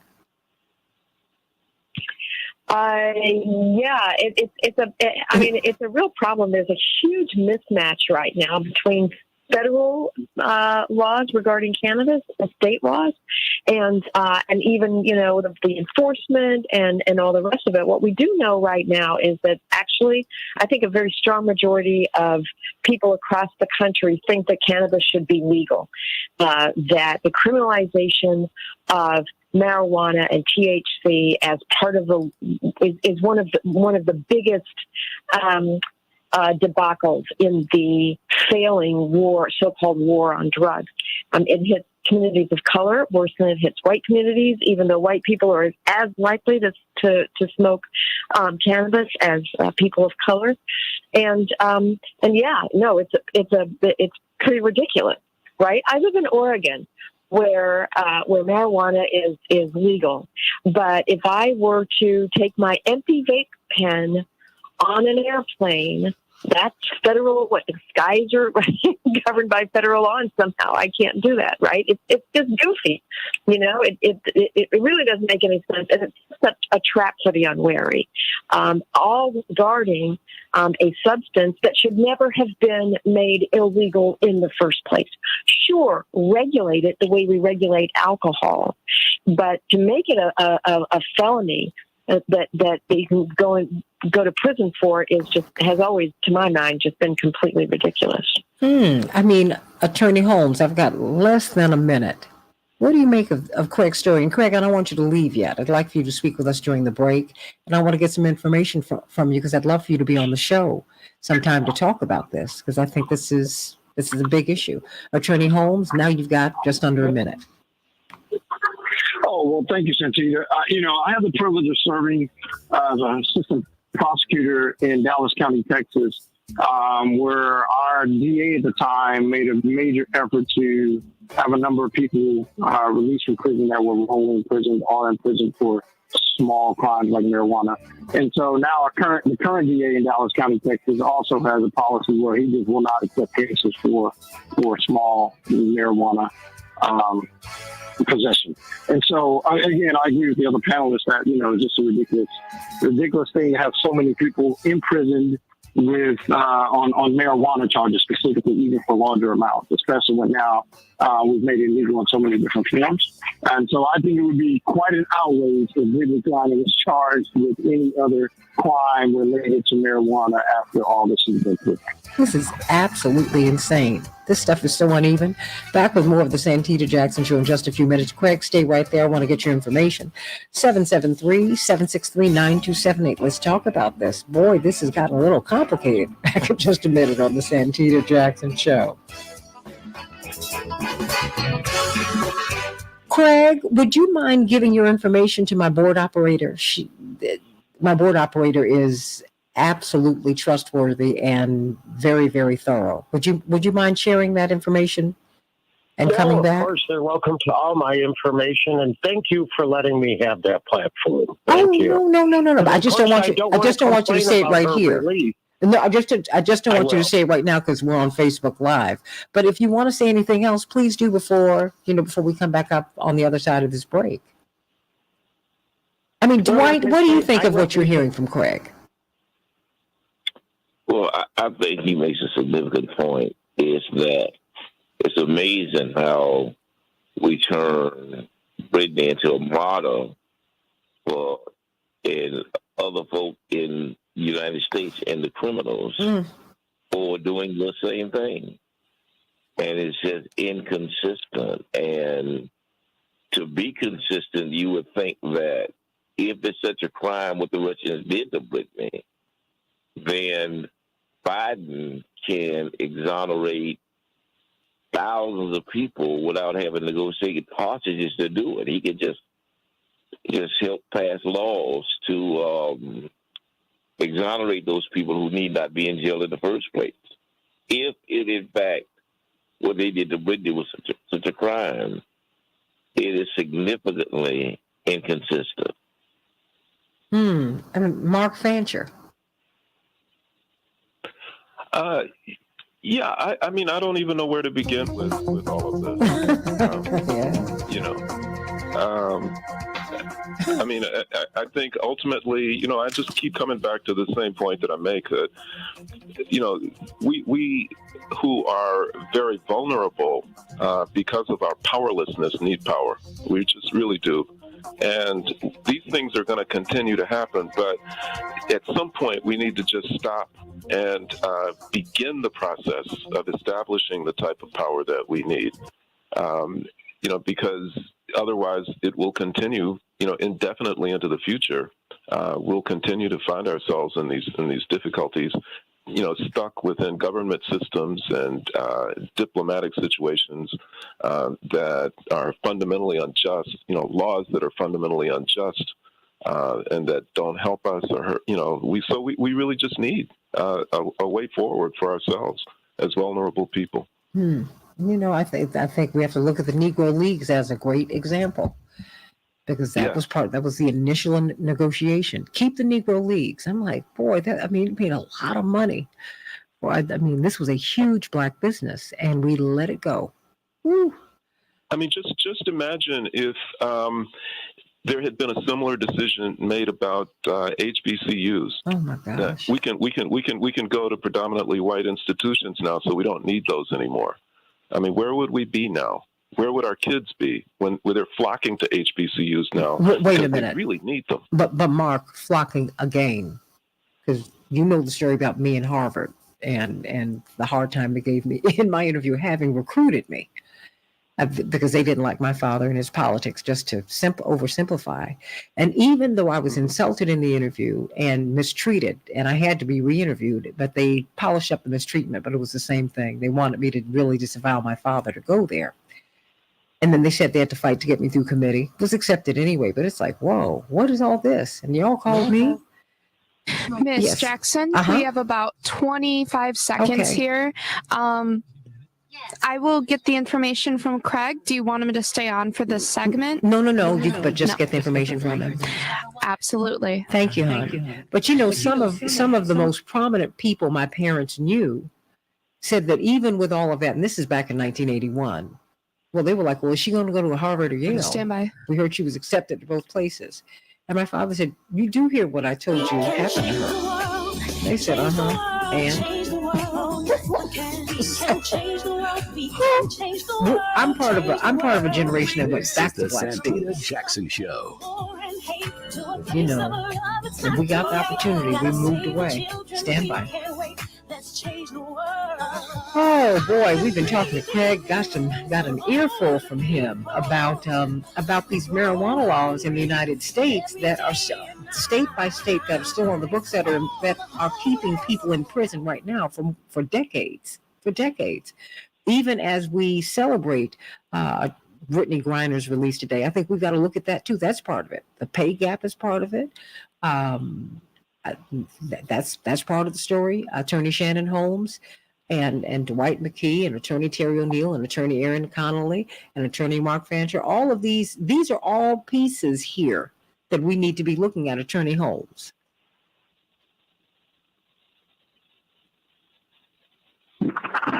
Absolutely, Santita. I think they're all intertwined, and I think a lot of things that happened under the Brittany Griner case, we were able to shine a light on some of the things that are happening with us and around us, and provided context now for some of the things we need to reevaluate with respect to some of our laws and some of our alliances, and particularly, when we're traveling to foreign countries. I think one of your previous guests mentioned that we need to be very aware of how we're treated in those respective countries around the world.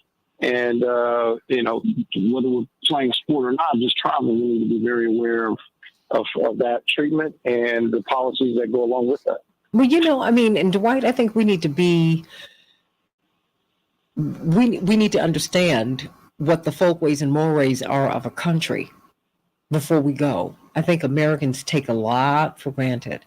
And then we're not, we can travel, from sea to shining sea and not skip a beat. That's almost unheard of in the world, But, I think because America has been the country with the biggest stick for more than 100 years, there's a certain incredulousness that with which we react when we are arrested in these other countries, or when we have laws, when they have laws that we unknowingly or knowingly flout or break, and we're not able to just walk away. I mean, who would have thought that Brittany Griner would have been in prison for 10 months? I mean, are you surprised by the length of her stay, Dwight McKee?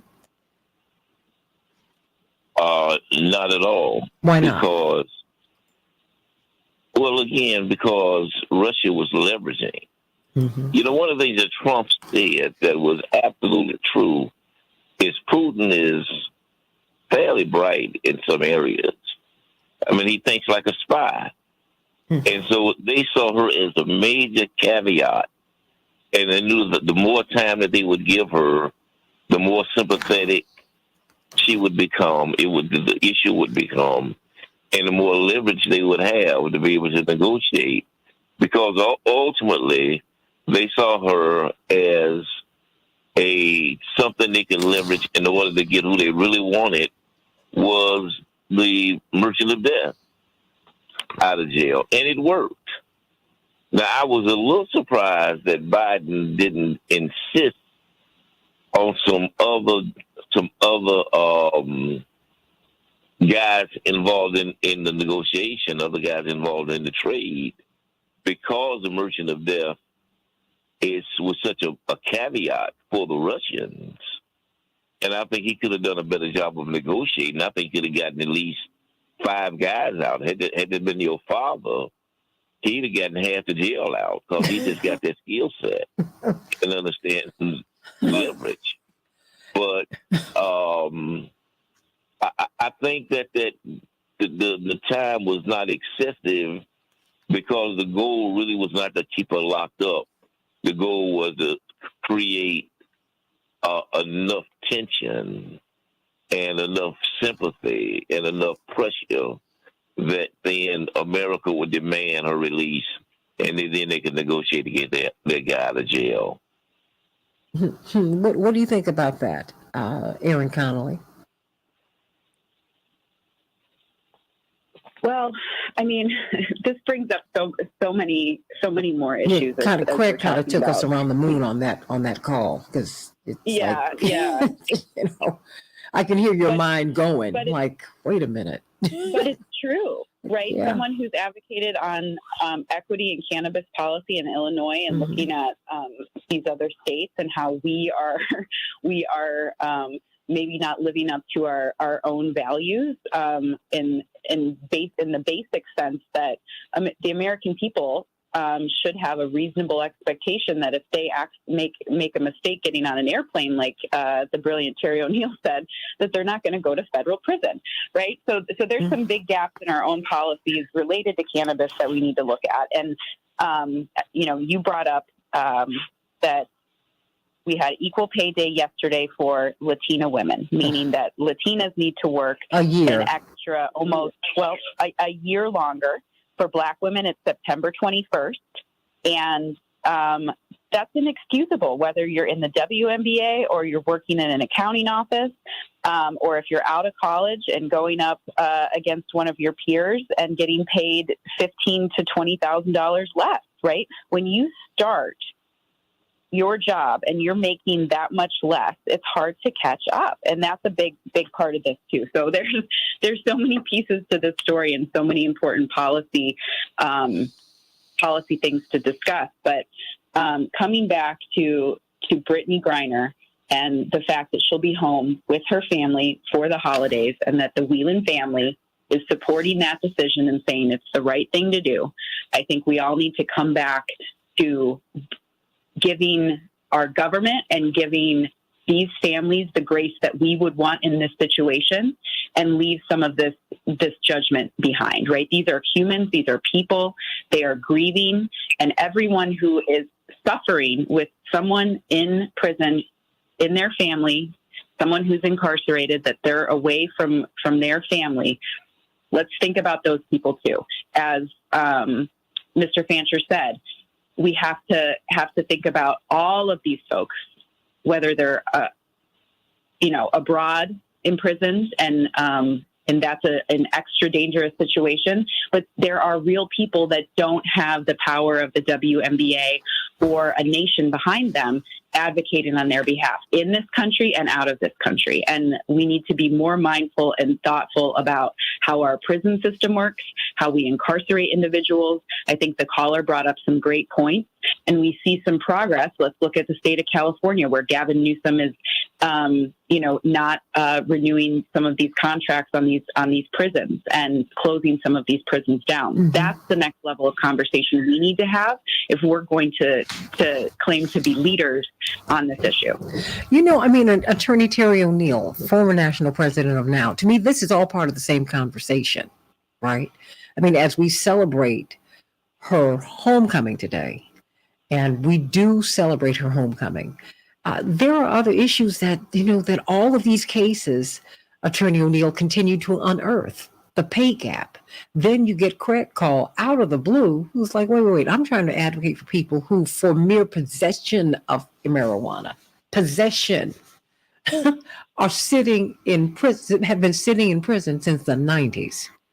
And I cannot even tell you, the Black people whose lives have been wrecked, the Latinos who've been wrecked, poor people who've been wrecked because of possession. And they don't have raids on college campuses for marijuana. And marijuana is, if you walk into a dormitory, you will get knocked out. You get a contact eye. Hello? Hello? Can I get an amen, everybody? It's true. Come on. I'm not telling you anything you don't know. It's true. Everybody, most of us went to college here. What? It's true. I think that there's some other conversations that we've got to tack on, that we've got to bring in, put at the center here. Yeah, absolutely. I was saying before, the disparities. So Brittany Griner is really, think about it, you've got these huge gender disparities in pay, in her, in her profession, which is basketball, and then you have these huge racial disparities in the law, in the way we treat, and especially in the way we implement laws around cannabis. It's a recipe for maintaining the kind of segregation that we still have in this country, right, Santina? We have a lot of segregation in the country, and a big part of it is the school to prison pipeline, in which the treatment of cannabis in this country is a big part of the school to prison pipeline. The school to prison pipeline has decimated families. You've got hugely disparate treatment of high school kids and even certainly college kids in terms of how we treat kids in college who maybe smoke a joint in college, whether they are kids of color or white kids. I mean, all of these disparities. I think you're right. The Brittany Griner case allows us to take a look at these disparities and to say, we really do need to change the laws throughout the country. I mean, Dwight, is this an opportunity for us to have a deeper conversation about the pay gap, about these drug laws? I mean, because as you could hear from Craig, my presumption, he sounded like he was a white guy. And he was pulling up names that sounded like these were white people. And this is not discriminatory, everybody. I just, at some point, Black people are the canaries in the mine. It hits us first. We get pneumonia. You get the cold. But if you don't heal my pneumonia, your cold is going to turn into pneumonia. That's just the way it works. I mean, Dwight, I think we need to start looking at these drug laws. I mean, because they're still on the books here. Absolutely. And who they affect and how they affect them. I think that Britain is a unique situation that we have to take full advantage of. I'm not sure had Brittany been Chinese, I'm not sure she'd been arrested at all. Why? Santita. Because there was nothing to leverage her against. And Russia is trying to appease the Chinese. And so they probably would have just kissed and said goodbye to that had she been Chinese. So you see this as a political act? Status. You see her arrest as a political act? Because of her unique status, it gave them an opportunity to leverage something that they needed that kind of event, that kind of phenomenon to be able to play against, which is why Paul is still in jail, because he does not bring that to the table. But the fact of the matter is that I think that we have to use it as an opportunity to raise the other issues of disparity, of culture, of homophobia, and all issues that came. I was fortunate enough with Reverend Sharpton, who was in town for the NBA, to meet Brittany's wife. And she's a delightful person and brilliant lady. And you could just feel the pain in her spirit. From this is her wife. And she's thinking that, am I ever going to see her again? I can't even imagine what she was going through. For real.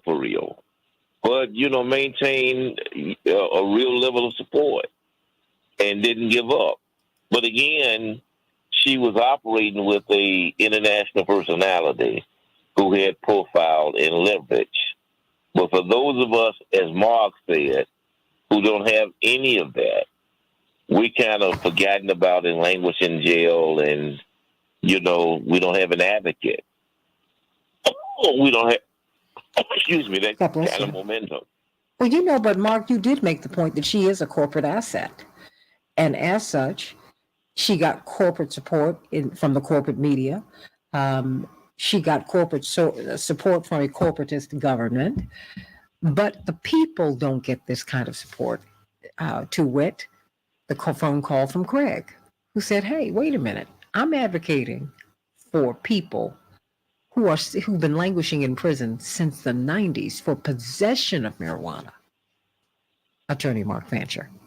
Yeah, no, that's absolutely true. I mean, she as long as an individual is making money or has the potential to make money for a corporation, they have some value.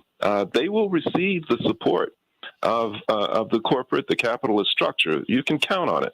But the minute that Brittany Griner is no longer able to make money for the WNBA or for the sponsors and advertisers and anybody else, she won't get this type of attention. She won't get this type of support. And I think Dwight makes a good point about the politicization of situations. I mean, everyday people become the focus of the politicization of things. I mean, even with respect to the issue of marijuana and drugs and all of those kinds of things, as long as the perception is that criminalization of drug use, whether it's marijuana or anything else, is going to impact the powerless the most, that people of color in cities and otherwise, those are the ones who are impacted by the criminal system, and that they are the ones that bear the brunt of it, then these kinds of things become crimes. These are criminal matters. And people, when they're arrested for these things, face criminal consequences. When people who have power, when people who are of consequence from the perspective of the system begin to get caught up in these things, and these things cease to become criminal, then they become health issues. Then they become issues that require not a response by the criminal system, but by the health care. They need that, and they get all kinds of opportunities and benefits to address their quote unquote problems. And to the extent that anybody believes that marijuana is some type of threat, then I think that if they're serious about it, then their response would not be to criminalize it, but to make opportunities available to those who are using it to address whatever the issue is that they perceive to be problematic. And that's basically how things come down in this country. That's how things come down in this world. It really does come down to, I don't know if you're still there, Attorney Shannon Holmes, it really does come down to the money, which is what you were making the point that this is a business opportunity for the WNBA and for the NBA, but it's also a social opportunity for us all, because these drug laws, I mean, these drug laws are bedeviling just the average human being who's not a corporate asset, if you will. And, I think we've got to deal with both issues at the same time. But I mean, I'm hoping that we're not going to take our feet off the gas when it comes to talking about the pay gap. And now these drug laws in the United States, we continue to look at Russia, Attorney Holmes, but we got some issues that we need to deal with right here in the United States, Attorney Holmes. Oh, no question, Santita. But as I was saying earlier, I think it's funny in some regards that because of the WNBA, Brittany Griner was in Russia, but because of the WNBA, Brittany Griner was able to come home from Russia. Mm-hmm. And then that again shine light on the laws that Russia has, and then the political game that Russia was playing with the U.S. regarding holding her captive. And as I said many months ago, I still don't know whether she's guilty of a crime or not. I just don't feel comfortable saying one way or the other. I just don't feel like I've really gotten all the information there. But I think it definitely shined a light on cannabis, marijuana, both domestically and internationally, the wage gap, and how we definitely need the NBA to subsidize and step up in supporting the WNBA as a league, so that the women's pay can be elevated, their play can be elevated, and their visibility can be elevated. And again, I would like to see women from across the world want to come and play in our league, and have our ladies be able to stay home and earn a respectable wage for their skill and talent. Well, absolutely. And I think we've got to look at these drug laws too, Attorney Terry O'Neill. I mean, there's a whole lot that in the United States in the United States, because what much hay was made about the fact that she was being held. And I have a lot of people, Chaparral among them, who were saying that, she was taking this marijuana for medicinal purposes. But the laws are uneven here, Chaparral, in the United States. They're just uneven.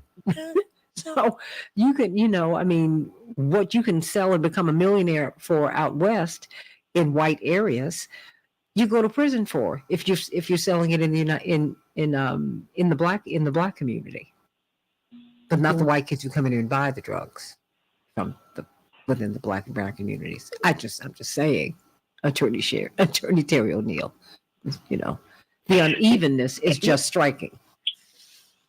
It is absolutely striking, Santita, and that level of injustice is what I think we really, really need to pay attention to. And I would tell you something else, and I don't know the answer to this question, but when we see these striking injustices, when we see them emanating from laws on the books, not from bad enforcement of laws, which is its own problem, but just laws on the books really creating these kinds of injustices, my mind goes to where is the money coming from that supports the politicians that keep these laws on the books and refuse to reform the laws when we see how the laws are destroying families, especially families of color. For example, cannabis law. So who are the politicians and where are they getting their money from? And why do the funders think that it's in their best interest to keep these kinds of abusive laws on books? Now, I think, and like I said, I don't know the answer to that question, but I think that is something we need to think about. Absolutely. I only have about 30 seconds for everybody, but Dwight? Well, part of their funding came from the prison union, not the guards, the prison guards union. They funded a lot of the politicians to pass those laws, like the 3 strikes and you're outlaw, because it gives them full-time employment and lifetime jobs. So that's where a lot of that money came from. Well, let me ask you this just very quickly. Are you surprised, Aaron? I got literally 30 seconds for you. I'm trying to grab a couple of people in before we go. And, we'll talk a little bit longer, everybody, on the Santita Jackson Show YouTube channel, because this is interesting. That, we thought with the legalization of marijuana that people were not getting arrested for possession anymore. But in Illinois, Craig told us, wait a minute, that's happening right now. Aaron, did you know that? I didn't know that. Although I always felt that there was some kind of trick in this. I always felt that there was something. Yeah, there are provisions where if you're carrying over the allotted amount in the state cannabis legislation without the proper licensing, without a dispensary license, that you still can be imprisoned, right?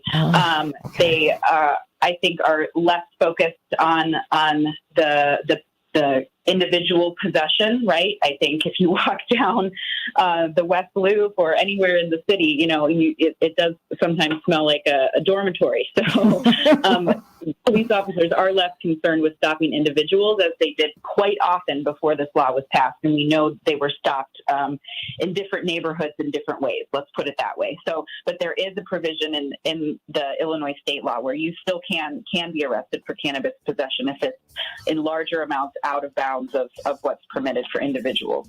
It's amazing. We haven't been talking about that as we've been looking at Brittany Griner's case. Everybody stay right here on the Santita Jackson Show YouTube channel, because I want to get some closing thoughts from this magnificent panel. Attorney Mark Fancher, get his book, The Negroes of Friends Village. You've got to get his book. Go to Amazon and get it right now. Dwight McKee, Dr. D, and of course, Attorney Terry O'Neill, former national president of NOW.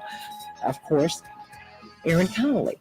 Going to see if I can keep you, Attorney Shannon Holmes, just for a few more minutes, excuse me, to get some closing thoughts. But it has really been a joy to speak with you all today. Thank God that Brittany Griner is home. That having been said, her imprisonment has shed light on a lot of issues.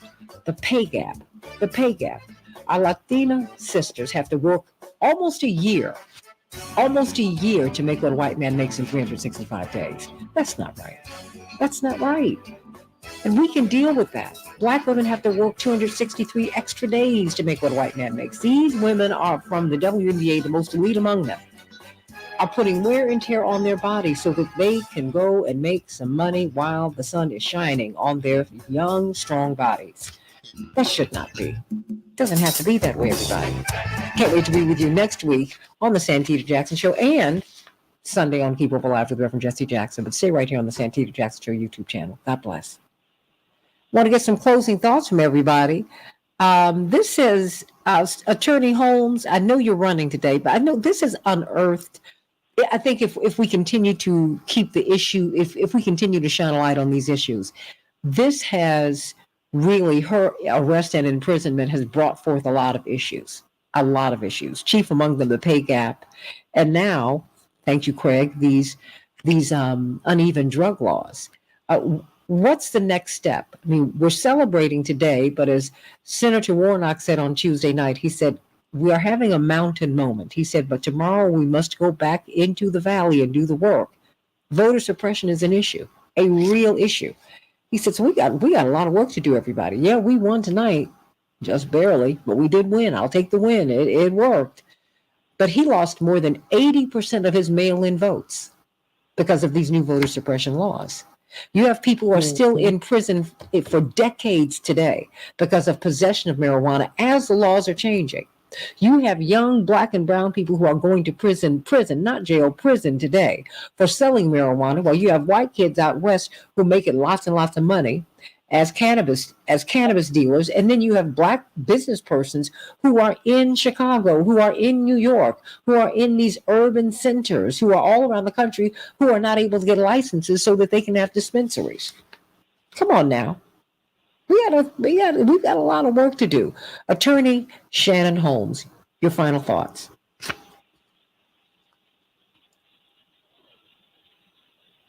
Well, then let me move to you. Well, are you still there? Well, then let me move to you. Aaron, what's on your mind? Well, I absolutely agree that we need to streamline our federal and state cannabis legislation to, basically make sure that we have some reasonable standard, right? I think anytime you go into a dispensary, whether it's in Illinois or California or some of the other states that are implementing this, they have those guidelines listed that this is still a federal crime, that what those possession laws look like. But also, thanks for bringing up the point that the distribution of these dispensary licenses are not equitable. Even in Illinois, where there was a big to-do made about how it would be, finally we're starting to see some of these minority license applicants receiving their actual license. And what we see is it's taken over as an industry by mostly white corporate entities that are profiting off of the same thing that incarcerated black and brown people have been doing for years. That and those people are, in many incarcerates. cases, are still sitting in jail. Active tense, that incarcerates. It's incarcerating right now. So as we roll out these expansions in other states, we have to take the lessons learned from the industry in Colorado, in California, even in Illinois, and make sure that we're looking at it differently and providing some equity and making sure that the laws on the books actually have the impact that they were designed to have. And we don't necessarily see that everywhere. And that's an important point that we need to look at in our policy. We've got to make it. Attorney Fancher, it's so uneven. And then, you make the point about being a corporate asset. And I think I just keep going back to baseball, Major League Baseball, and the opportunity, the whole business that black folks threw away. Wow. Attorney Mark Fancher. Yeah, no, it's absolutely true. And I think that it's just fundamentally unjust that any entity or collection of entities like major corporations have the type of power that they have. That's just not the way that we as human beings were designed. We were designed to live in community. We were designed to interact with each other equitably and fairly. Mm-hmm. That's the way we were designed, and to place that much power in the hands of corporations who don't know how to use it, at least not in a productive way, because we see the destructive impact that it has had in all the ways that we've been discussing this morning. I mean, it is a vicious. Capitalism is a vicious system. It's exploitative. It is just in many ways completely uncaring and destructive. And, it really it needs, as a system, it needs to be destroyed. I think that's where we ultimately come down. And beyond that, in terms of how we cope with it, I think that as powerless as all of us may be as individuals, all of us have at least the capacity and the potential to be in league with the ultimate power. And I think that while, Joe Biden might be able to put a proposal out there, he may propose a prisoner swap. He can propose it, but it's only God who can soften hearts. It's only God that can make that happen.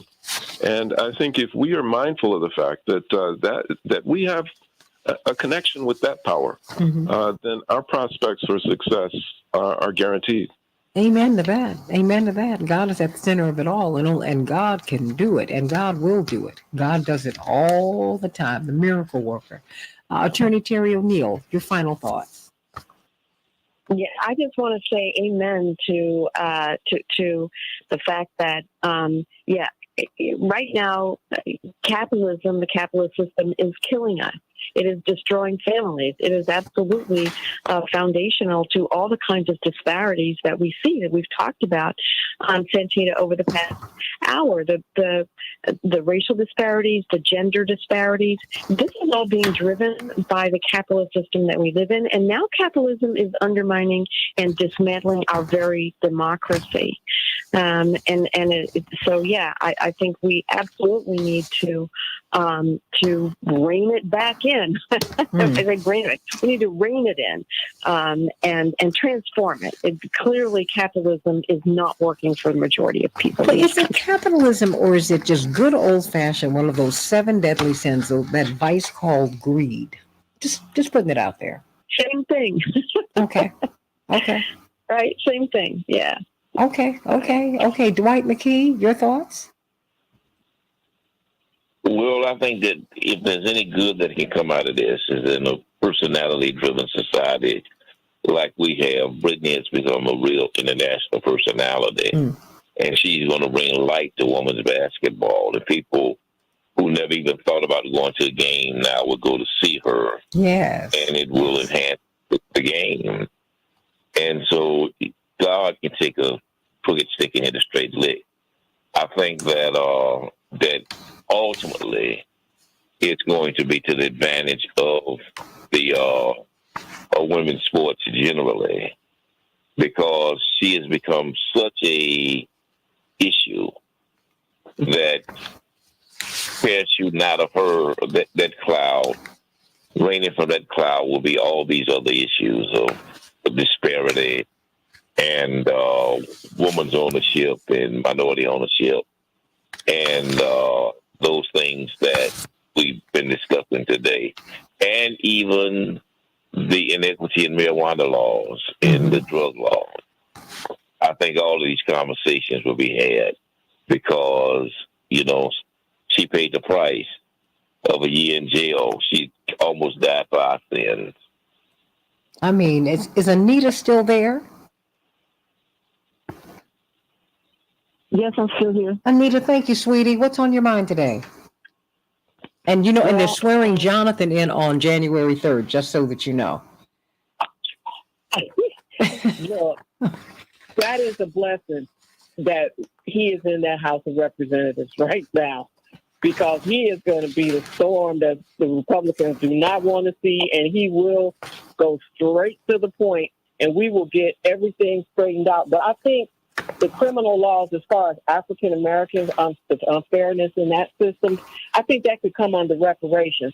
And I think somebody like Jonathan could go through it and figure out how many of them are wrong and straighten them out really quickly. I think we have people in the system that just don't know how to straighten things out, and some people do. And thank God we have our nonviolent negotiators, Reverend Jesse Jackson, and Putin let Brittany Griner go. No fighting, no blowing up. I mean, it just worked out nonviolently. If we could just continue to try to solve more things like that, and not spend money on bombs and weapons, but on education and health care. I think we'll do good, and I'm grateful. I think she has said something about nonviolence and about about our priorities. She said something. I mean, anyone want to respond to that?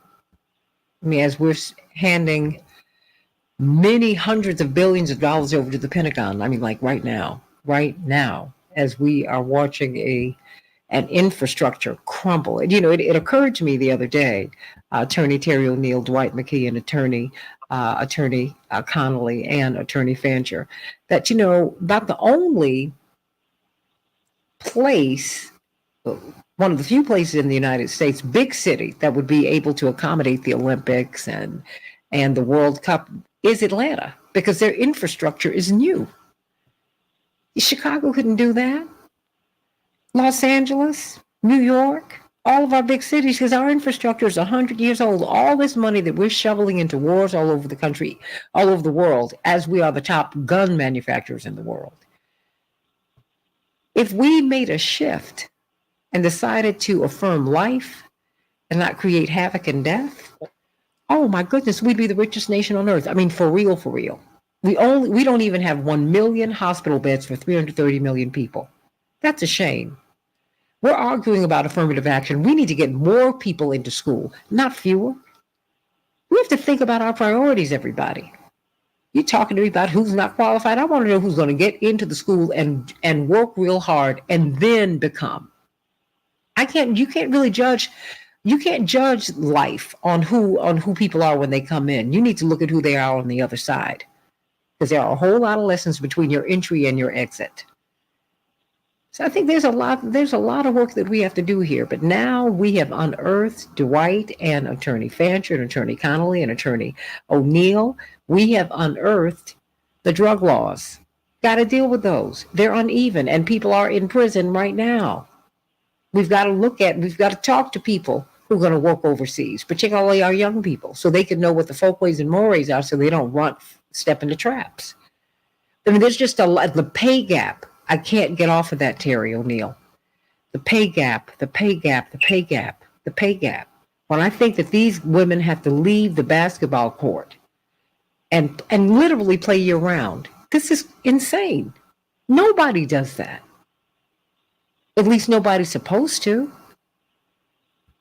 The body is it's not built for that. Does anyone else have anything else they'd like to say before we go? Well, it has been wonderful. I want to thank my board operator for a fantastic show. I want to thank all of you for a fantastic show. So everybody, Jewel and Laura and everybody, sending you much love. Laura, who stood in the rain in Georgia and made it happen with Senator Raphael Warnock. Thank you, girl. Sending you all much love. I'll see you on Keep Up Alive with Reverend Jesse Jackson on Sunday. But I'm going to have to go now because I'm actually got a little leak, and so I've got someone who's coming to fix it. You can't make this stuff up. I love everybody. See ya on Sunday on Keep Up Alive with Reverend Jesse Jackson.